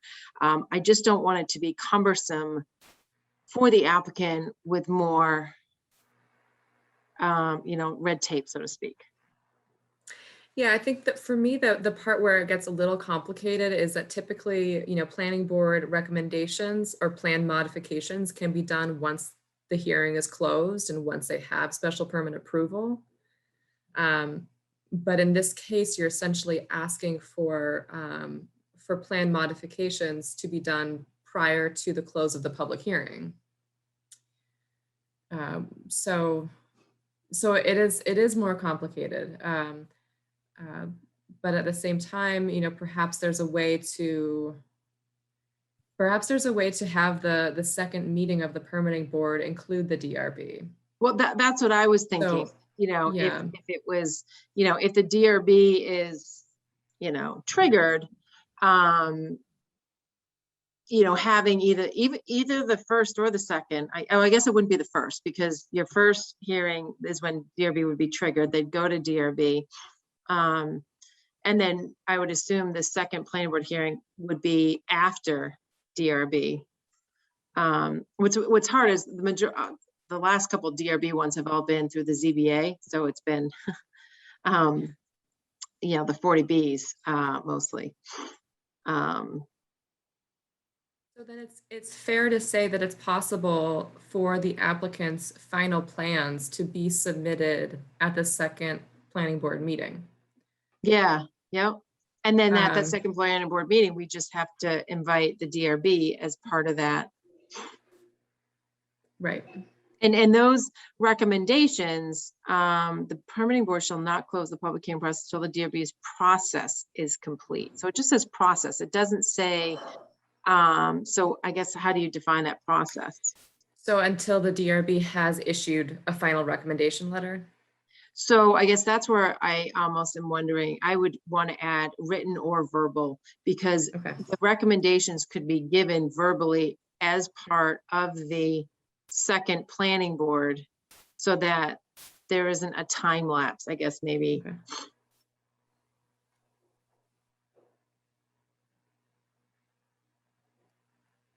I guess when it says the DRB will then issue a final recommendation letter, I would say you could say we'll issue final recommendations either verbally or written to the planning board or to the permitting board.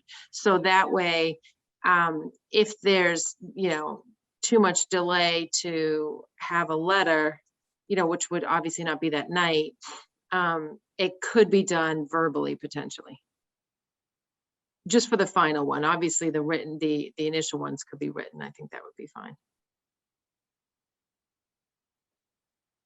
Does that, Eric, Peter, James, does that make sense to you guys? Just trying to, yeah, I'm just trying to think about the overall process and That's what like I'm you trying said. to, yeah. like, I'm just trying to think. So, yeah, we trigger DRB, and then it could be 60 days before, so we open up the hearing and then we ask DRB and then, 60 days. I mean, 60 days in itself seems like a long time. Where is the 60, sorry, the DRB shall act within from the day the applicant files a completed application with. I mean, usually we try to act within, within 30 days. I mean, it's usually we try to meet pretty quickly. Oof, yeah. The 60 days, does that refer back, I should know this, but that might refer back to a bylaw. It might. Maybe. And that's also not talking about when they first, because the planning board has to meet within so many days. This is saying their process will be complete. Yes. So exactly. presume maybe there's a couple of meetings in there. So maybe, And I think honestly, if we find that this is cumbersome, we need to address this bylaw and revise it. I think the intent is to try to not make this cumbersome, but to try to really put more emphasis and weight on the DRB's recommendations and that they, we want them to be addressed.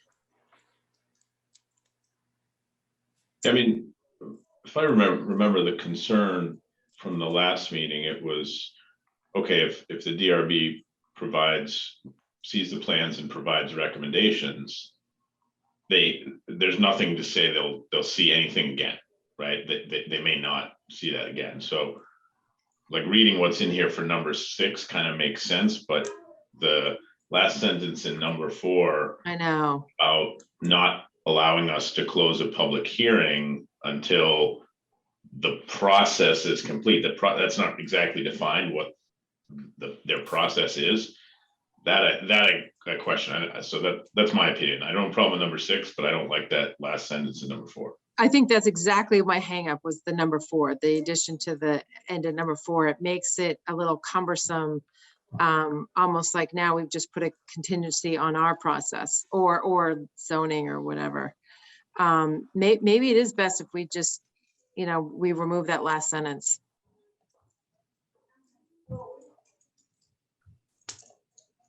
Valerie, was that sentence one that Michelle had added? Well, I had added it based on comments that Michelle had made. Gotcha. So, yeah.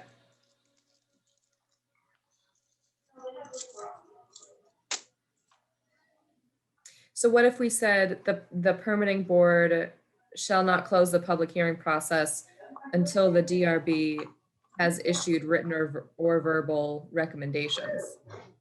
That might work. That might, because then that could be interpreted, I think, a couple different ways, and those could be a different, instead of saying it's complete, let's just say, has issued written or verbal recommendations.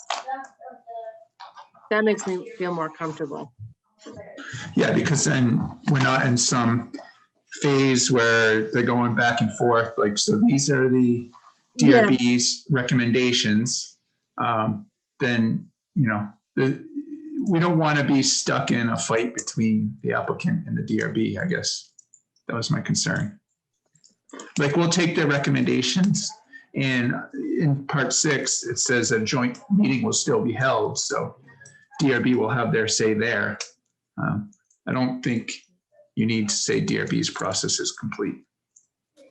Yeah, I agree. So let's scratch that and just say, per written or verbal, written or verbal recommendations have been received, or however you just basically stated it. Okay. So with that change, are we okay to make, does anyone want to make a motion to approve the revised design review board rules and regulations? Hold on, I'm just trying to absorb all of number 6 No now. worries. Yeah, I'm just trying to absorb all number 6.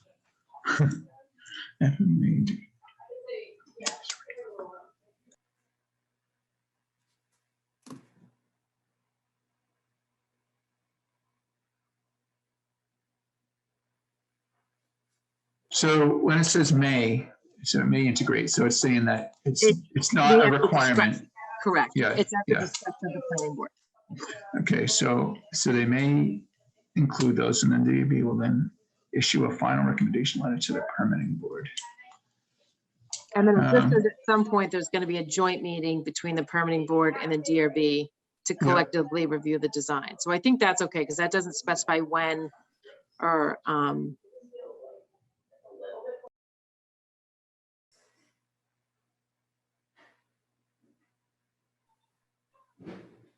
Now, is this before the hearing closes or before we approve? it just says we have to have a joint meeting with them. So I would assume it would be before the hearing closes, but it's not specified. So I think it could be, I think that it is for the kind of hearing. implicit that it's before the hearing closes, because you wouldn't be able to receive new information. Come afterwards. And same thing like the last sentence, the joint meeting, the joint meeting will be held before the hearing closes. A joint meeting between the permitting board and the DRB will be conducted to collectively review design revisions. Yeah. But yeah, before it closes. I think that I am okay with, because it doesn't make sense to have a joint meeting afterwards. Did you want to add language to say before the hearing closes, or can we just leave it? I would just leave it. Yeah.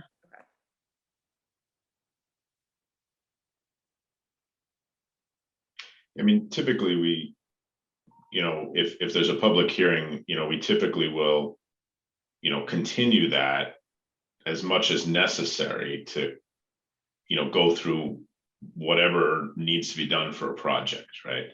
Like if we need to continue it because there's some other question we have to ask to a different department, or we want more info from the applicant, we do that. But, then there becomes a time where we've kind of done all that and we're ready to close the hearing and move on. So I think we're usually pretty good about, knowing when to continue a public hearing and knowing when, okay, we're ready to go on to the next step, on a project by project basis.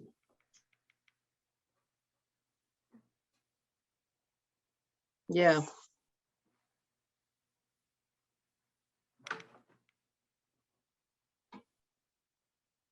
All right. You guys want to? When you say the final plan shall be resubmitted to the DRB, could you say the changes will be resubmitted in the final plans to be approved? Or I mean, is there like a whole nother step there? Like No, the DRB? they're not approved by DRB. They're not approved. That's one thing we need to make sure is very clear. We're not asking an approval process. So just resubmitted? Yes. In that way, they can review those plans and have an informed opinion at the joint meeting, right? Yes. So basically it gives them one chance to see those final plans to inform the permitting board. Hey, okay, we've seen this. Maybe everything's been addressed, but maybe there's one or two things out there that we would still, the DRB would still recommend.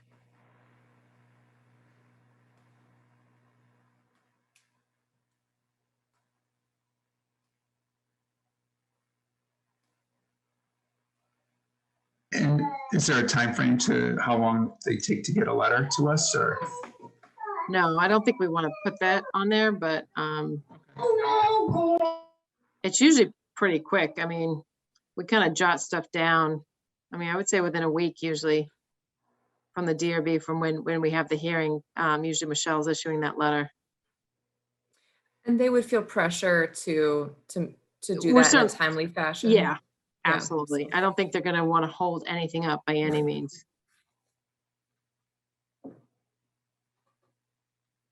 Go with it. Okay. With the change in 4. Yes, with the changes Valerie just spoke about, yeah, and under number 4. So does someone want to make a motion to approve the amended revised design review board? Danielle, I'm sorry. That's okay. Val, can you just repeat what the last sentence will sound like again on 4? Number Yes. 4? Yes, yeah. So it'll say the permitting board shall not close the public hearing process until the DRB has issued written or verbal recommendations. So it no longer requires the process to be complete. It just means they've issued recommendations. And then And that the could other, be, sorry, go ahead. the other change is on 6, we were saying, instead of saying a final recommendation letter, Just say final recommendations, either written or verbal, to the permitting board. exactly.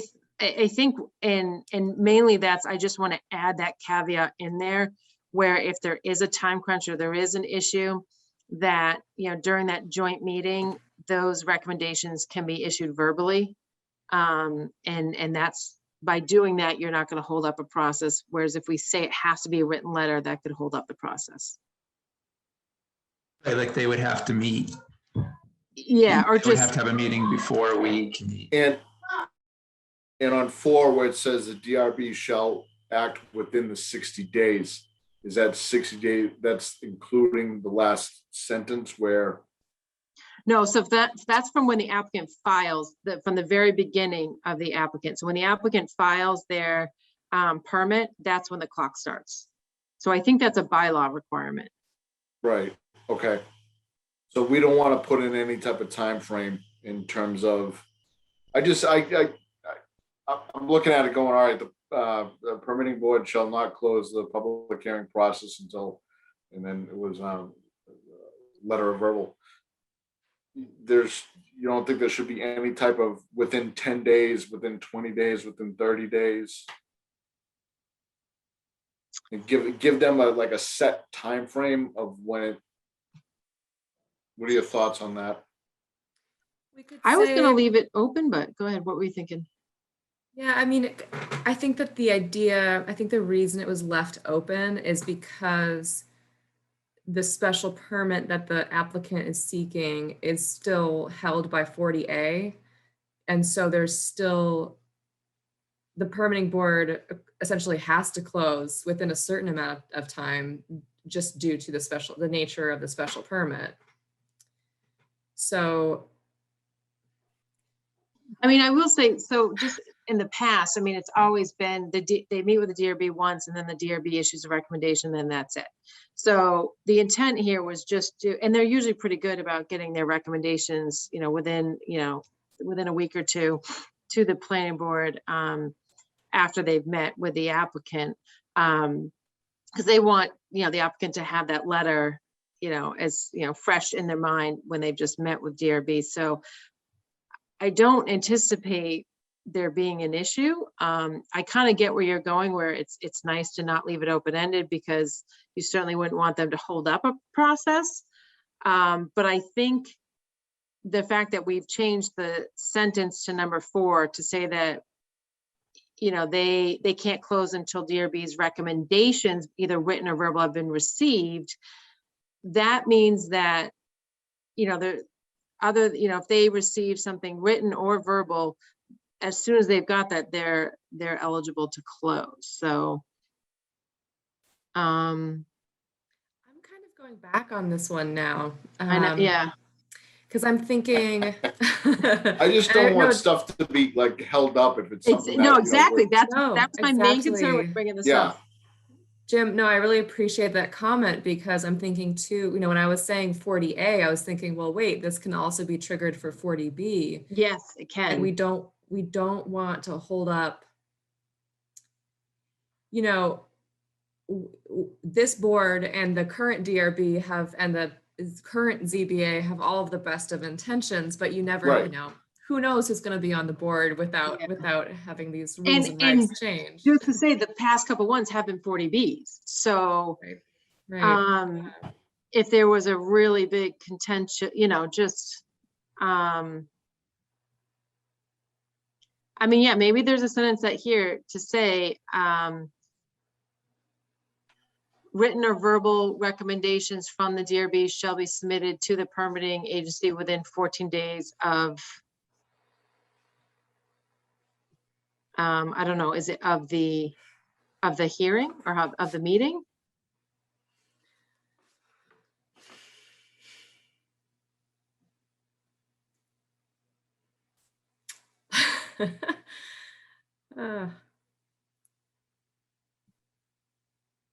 If we Yes, were I to think, just, Can you think you could verify say that 60 days thing is in the bylaw? Because I think what we should say is something like the planning board should not close the public hearing process until the DRB's recommendations, and they can't delay the close by more than 15 days or 30 days or something like that.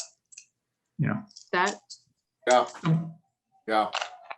like, so, okay, we're ready to close. You guys got another 15 days or yeah, no more 30 than, days. no more than 14 days, no more than 14 days to, I can't imagine that would ever happen, but you never know.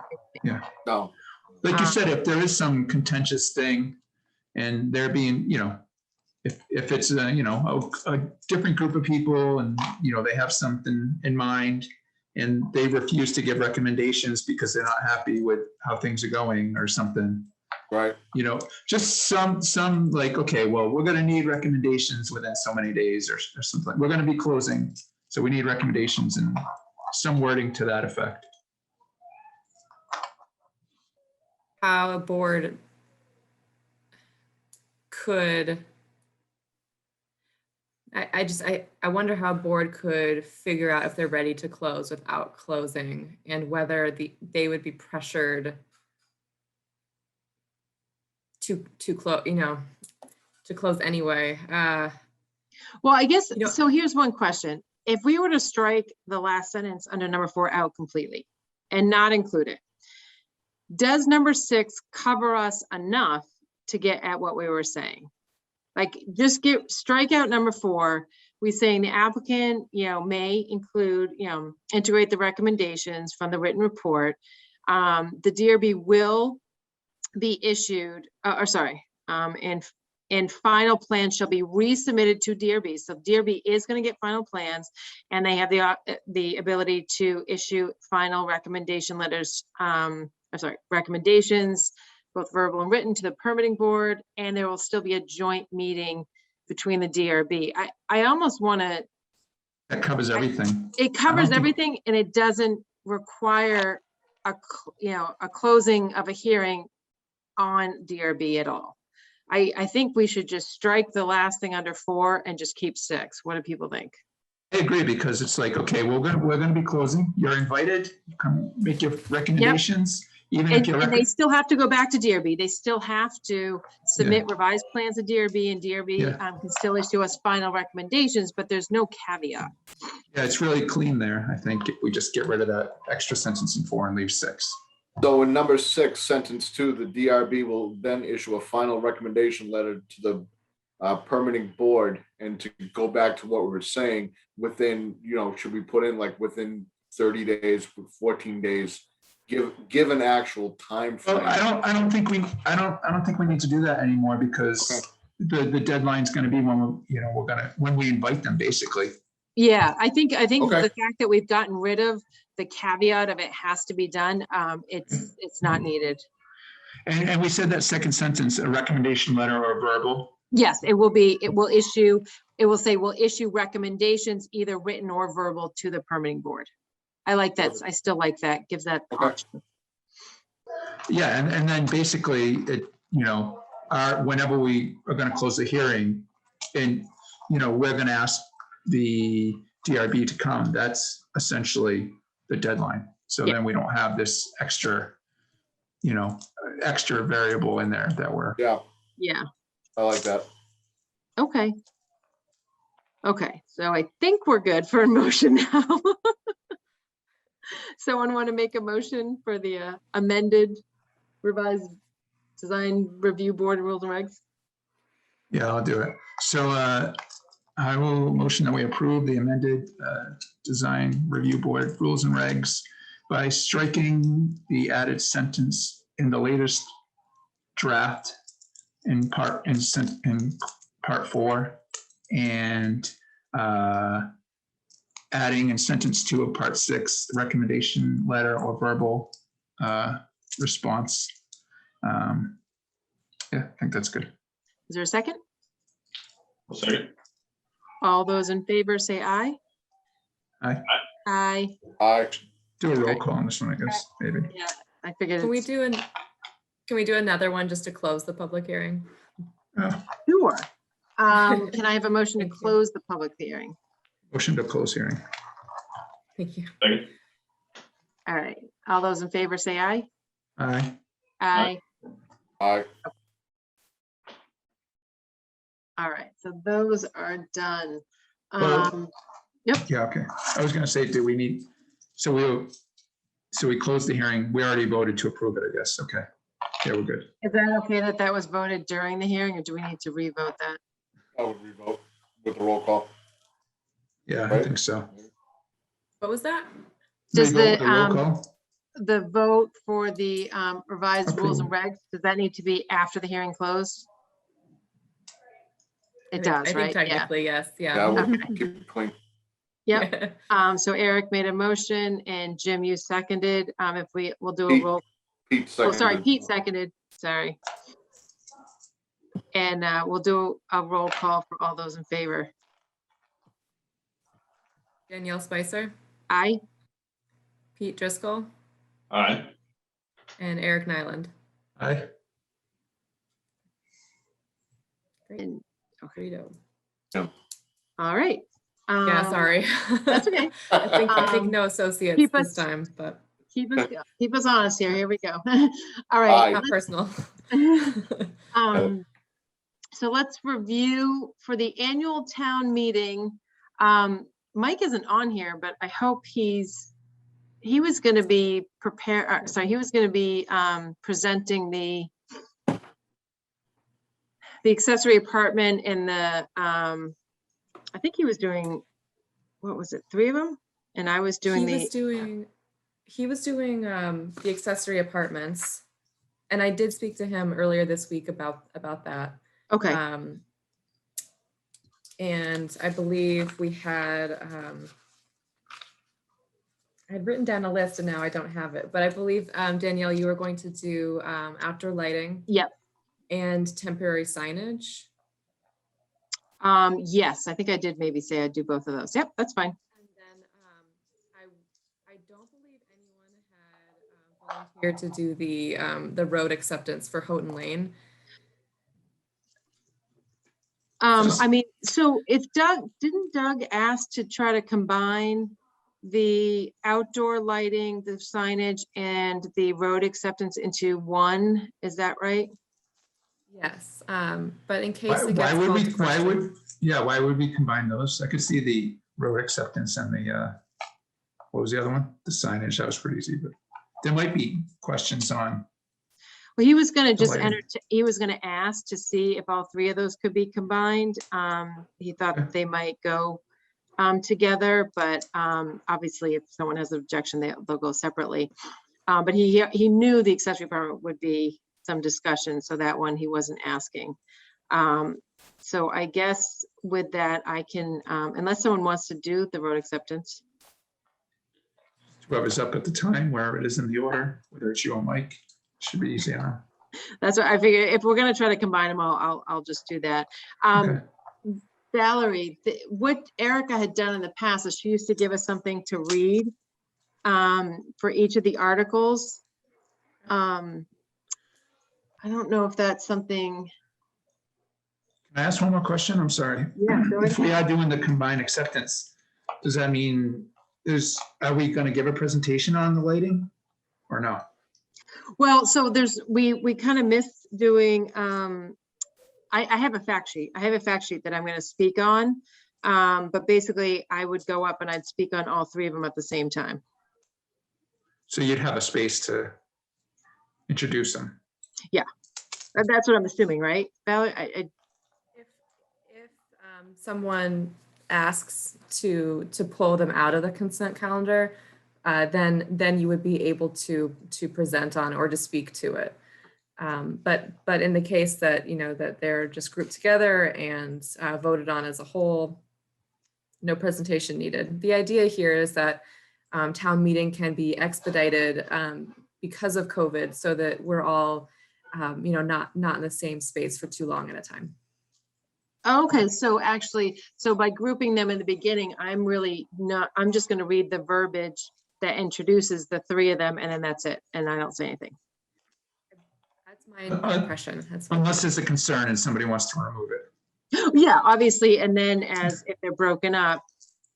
So I guess what would be helpful, I just remember she printed something off that I had to read like verbatim. Is that, do you remember what that was based off of? Was that in the town, in the warrant? Do you guys remember like when you guys presented, you know, she always gave us the stuff like in blue to read off of.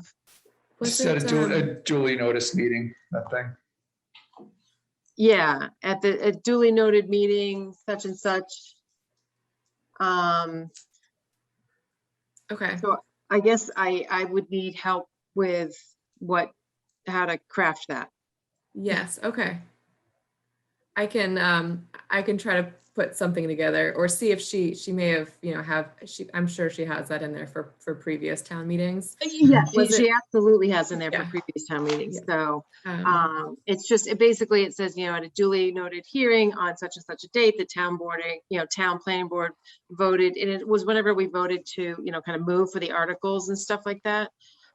So it's just a brief summary, but if I could have those, I guess, as 3 separate ones, if I have to do it separately or as one combined one. Yeah, I'll start off with a combined one, but, and then kind of go from there. I think from what I remember last year, Doug even did say if there's any questions for any of the articles, raise your hand or something, and then he removed those if somebody had some questions or concerns. So as long Yeah. as people know that that's the case, that they can't speak up about it unless it's removed. Yeah. Okay. And so this paragraph or this statement, was it similar to what the planning board's report is? Like, did it go into the rationale for? No. It's similar to what's listed in the warrant article. Okay. Like I remember it being very similar to that. It just adds, you know, the information, and I've got one in my kitchen, but I mean, Val, if you want, for I was gonna say, and if you need to, you and I can get on a quick call on Friday if you want, if that's helpful, just to make sure we're good. I'm sure we have it from past years. Yeah. I'll take a look for something. And I'll also just ask, I'll clarify with Doug what he's going to want from you, given he's doing a consent calendar. So yeah, just that'd be great. just so you know if you are going up at all or if it's just passed over. So No, that'd be great. I'll clarify. All right. I think we've reviewed correspondence, or is there any additional correspondence that we need to review? I'll just briefly, here, I'll share my screen. Just one moment. I have too many tabs open. Okay.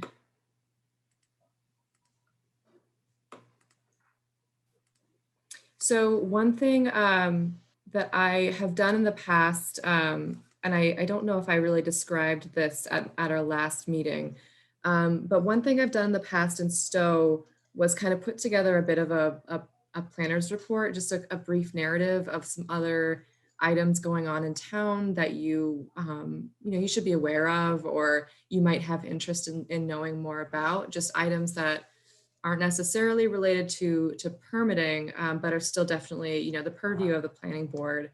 And so I'm going to start, putting a few of these items together in anticipation of our meeting so that, you all know what else is going on.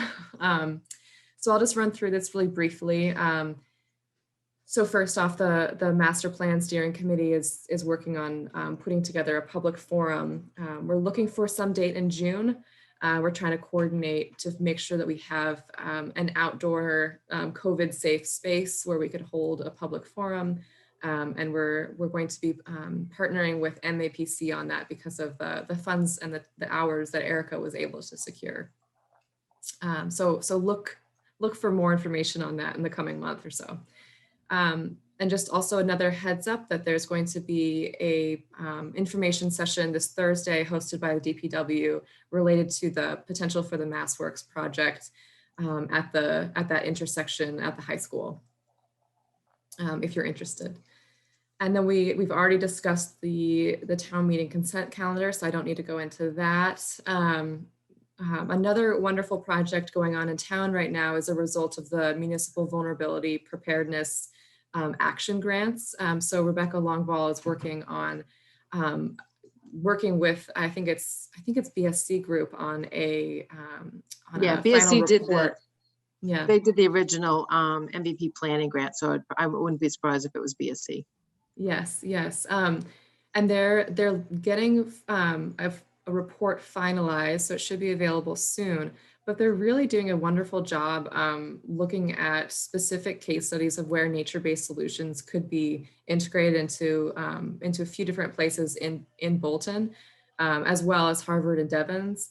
And part of this project is going to be providing us with some shape files that are really interesting in terms of soil quality and thinking about where conservation efforts should be prioritized, and therefore, how we can work on where we could cluster development or help integrate development with those conservation efforts. So there's a link here for some of the data that they have right now. If you like to nerd out to those kinds of things, it is pretty fun. There's lots of layers available there, and it's just a nice way to look at town. And then I know that we have some folks on our meeting tonight who are just interested to hear your opinion here about this approval not required plan that I've received. And so essentially, I just wanted to just make you aware that we've received an A&R plan that creates the frontage for a backland lot special permit. And I wanted to bring this to your attention because for a previous planning board I've worked with, they had wanted a hammerhead lot or a backland lot special permit to be approved prior to the approval not required plan being endorsed. But I've discussed this with council, discussed this with the applicant, and I think it makes most sense at this point to do to endorse an approval not required plan first, and then allow the applicant to come back later through the special permit process. This is a little bit nitpicky in land use law. It's just an awkward order of operations here. But I just want to make sure that you're aware of this and you feel like this process is acceptable. I don't know if this has come up in the past for the board. I don't think so. I think we've always done the A&R first. I mean, I Okay. don't think we've ever seen the special permit come first before the A&R. Okay, it's the same exact plan is the thing. The exact plan that creates the A&R is also the backland lot special permit. So so I'll work with the applicant, and I think that the process that you've said makes most sense. So and then I just wanted to bring to your attention that I am getting a number of calls about folks interested in citing a marijuana establishment in town. And I've been asked a rather, political question that I'm, not able to give an opinion on because I'm not in that position.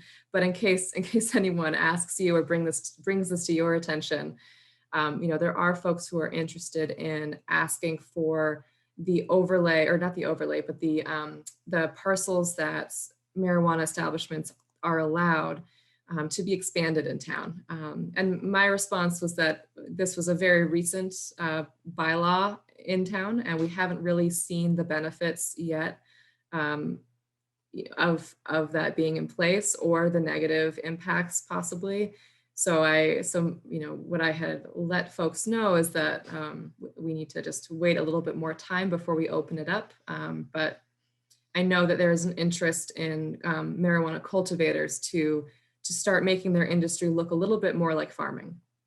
And so they are interested in locating in residential districts as farmers. Yeah, I mean, didn't we kind of touch on going down that road a couple of years ago, like fairly soon before the town meeting, when there was a particular request, and that was pretty quickly met with a lot of opposition once it kind of became a little more public, if I'm Yeah, remembering. and the bylaw we needed to pass was because it had passed statewide. If we didn't pass anything, we would have just been subject to the state regs. So we needed to pass a local bylaw. But Valerie, as you mentioned, it's been fairly new. We haven't really kind of seen how the workings of it is going to go. So I think to make any changes to that, we would be hesitant to entertain at this point. Doesn't mean it certainly couldn't happen soon. It just, we would, there was a fair amount of pushback and a lot of that stuff, just even to get a bylaw passed. So we're, Yeah, I mean, I had figured, yeah. there's no way it's gonna pass in residential anytime oh, soon, no, in my- yeah, no. right? So, I mean, we can certainly talk about it and whatever, but yeah, I mean, I don't see any way that happening. I mean, that was an immediate, strong pushback, even Yes. just in a couple, and even when we were just considering that bylaw and just having a few conversations about it. Yeah, because wasn't there like, with state guidelines on what there was for lighting and security? Yeah, and so there's all of that. It's There's just, a yeah. lot more to it than just, oh yeah, go ahead. Yeah, that's what I had mentioned that to this person or these people as well, that you're not able to see a plant from the public way, and so you need to have it covered and secured. And I'm not sure when cultivation is going to look like farming in Massachusetts, given the law that's in place. So Yeah, there were a lot of guidelines set in place that's when I first came on. So yeah, it was a couple of years ago. yeah. All right. Well, I just wanted you to be aware, Okay. just in case anyone starts to ask you. But that's all I have for you this week. And then I was just going to say, so sorry, if you actually want to go back, I noticed obviously we have town meeting on Monday, and then our next planning board hearing is the 12th, and then obviously we've got the 12th and 26th. So I believe if you wouldn't mind, just on the agenda for the 12th, Erica usually does like 6 months at a time. So back in January, or maybe actually it was probably December, we had approved which hearing dates we would be meeting from January through the end of May. I think we haven't done June through December. And just typically, if you want, I can even talk to you, next, when we're going to meet before the hearing, or even if it's this Friday or whatever. Typically we do 1 month, one meeting in July, one meeting in August. But we can kind of, and we usually maybe have a little discussion, here with just between vacations and stuff, just trying to see if we can get that. But I she may have gone through June. I honestly can't remember. So if you want to just check back and when the last thing was that she approved, then we can jump on from there. But I know we'd want to look soon at trying to figure out the next 6 months for the hearings. Thank you. Okay, we'll do that. And this planner's report is really helpful, Valerie. This is. Yeah, no, it's I good. definitely like it. I wouldn't Yes. mind Good. starting the meeting with. I was thinking that exact same thing. Like, you know what? If we Same here. did 7 to 7:05 planners report, and then start Okay. hearings at 7:05, because I Okay. think this is just helpful just to kind of know some backgrounds, just kind of go through Yeah. it. Yeah, whatever it is, 10 minutes, 15, whatever you think is appropriate. I think that'd be great personally. I like it. Yeah, Valerie, yeah. actually, something that you can maybe add to the next one is, I thought I heard that there's an industrial lot to the west of Cobham, right on the Stowe line, I believe. I thought I heard or saw that it was for sale or going for sale. I know there was like an owner, it's called like 117 Industries or something. I don't know. I was just wondering if you heard anything about that. No, I haven't. There's like a lot, if you look, there's a lot immediately to the west of Cobham on their side. I know I asked Erica in the past to touch base with that owner and see what their thinkings are of that lot, So maybe it's just something. This is a new one, a new for sale sign that you're seeing, or? I haven't driven that way in a while. I heard from somebody they saw like 25 acres for sale or something, but I haven't verified it myself. But I do know that there's a lot there right to the west of Cobham. So even if it's not for sale, it'd be interesting to know if you could touch base with the owner. Yeah. Yeah. All right, and then do we have approval of minutes? Do we want to review those for March 10th and April 14th? I don't have the April 14th, but I do have the Okay. March 10th. All right, that's fine.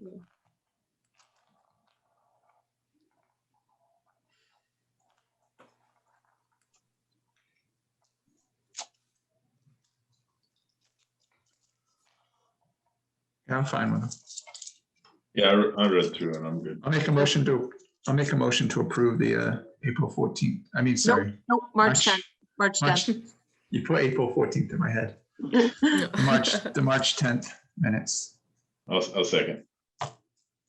All those in favor say aye. Aye. Aye. Aye. All right, pass unanimously. All right. Is there a motion to adjourn? Motion to adjourn. Second.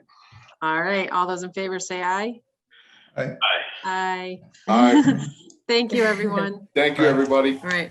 All right, Thank you so have a good much. night. Have a good night. Thanks. You as well. Bye.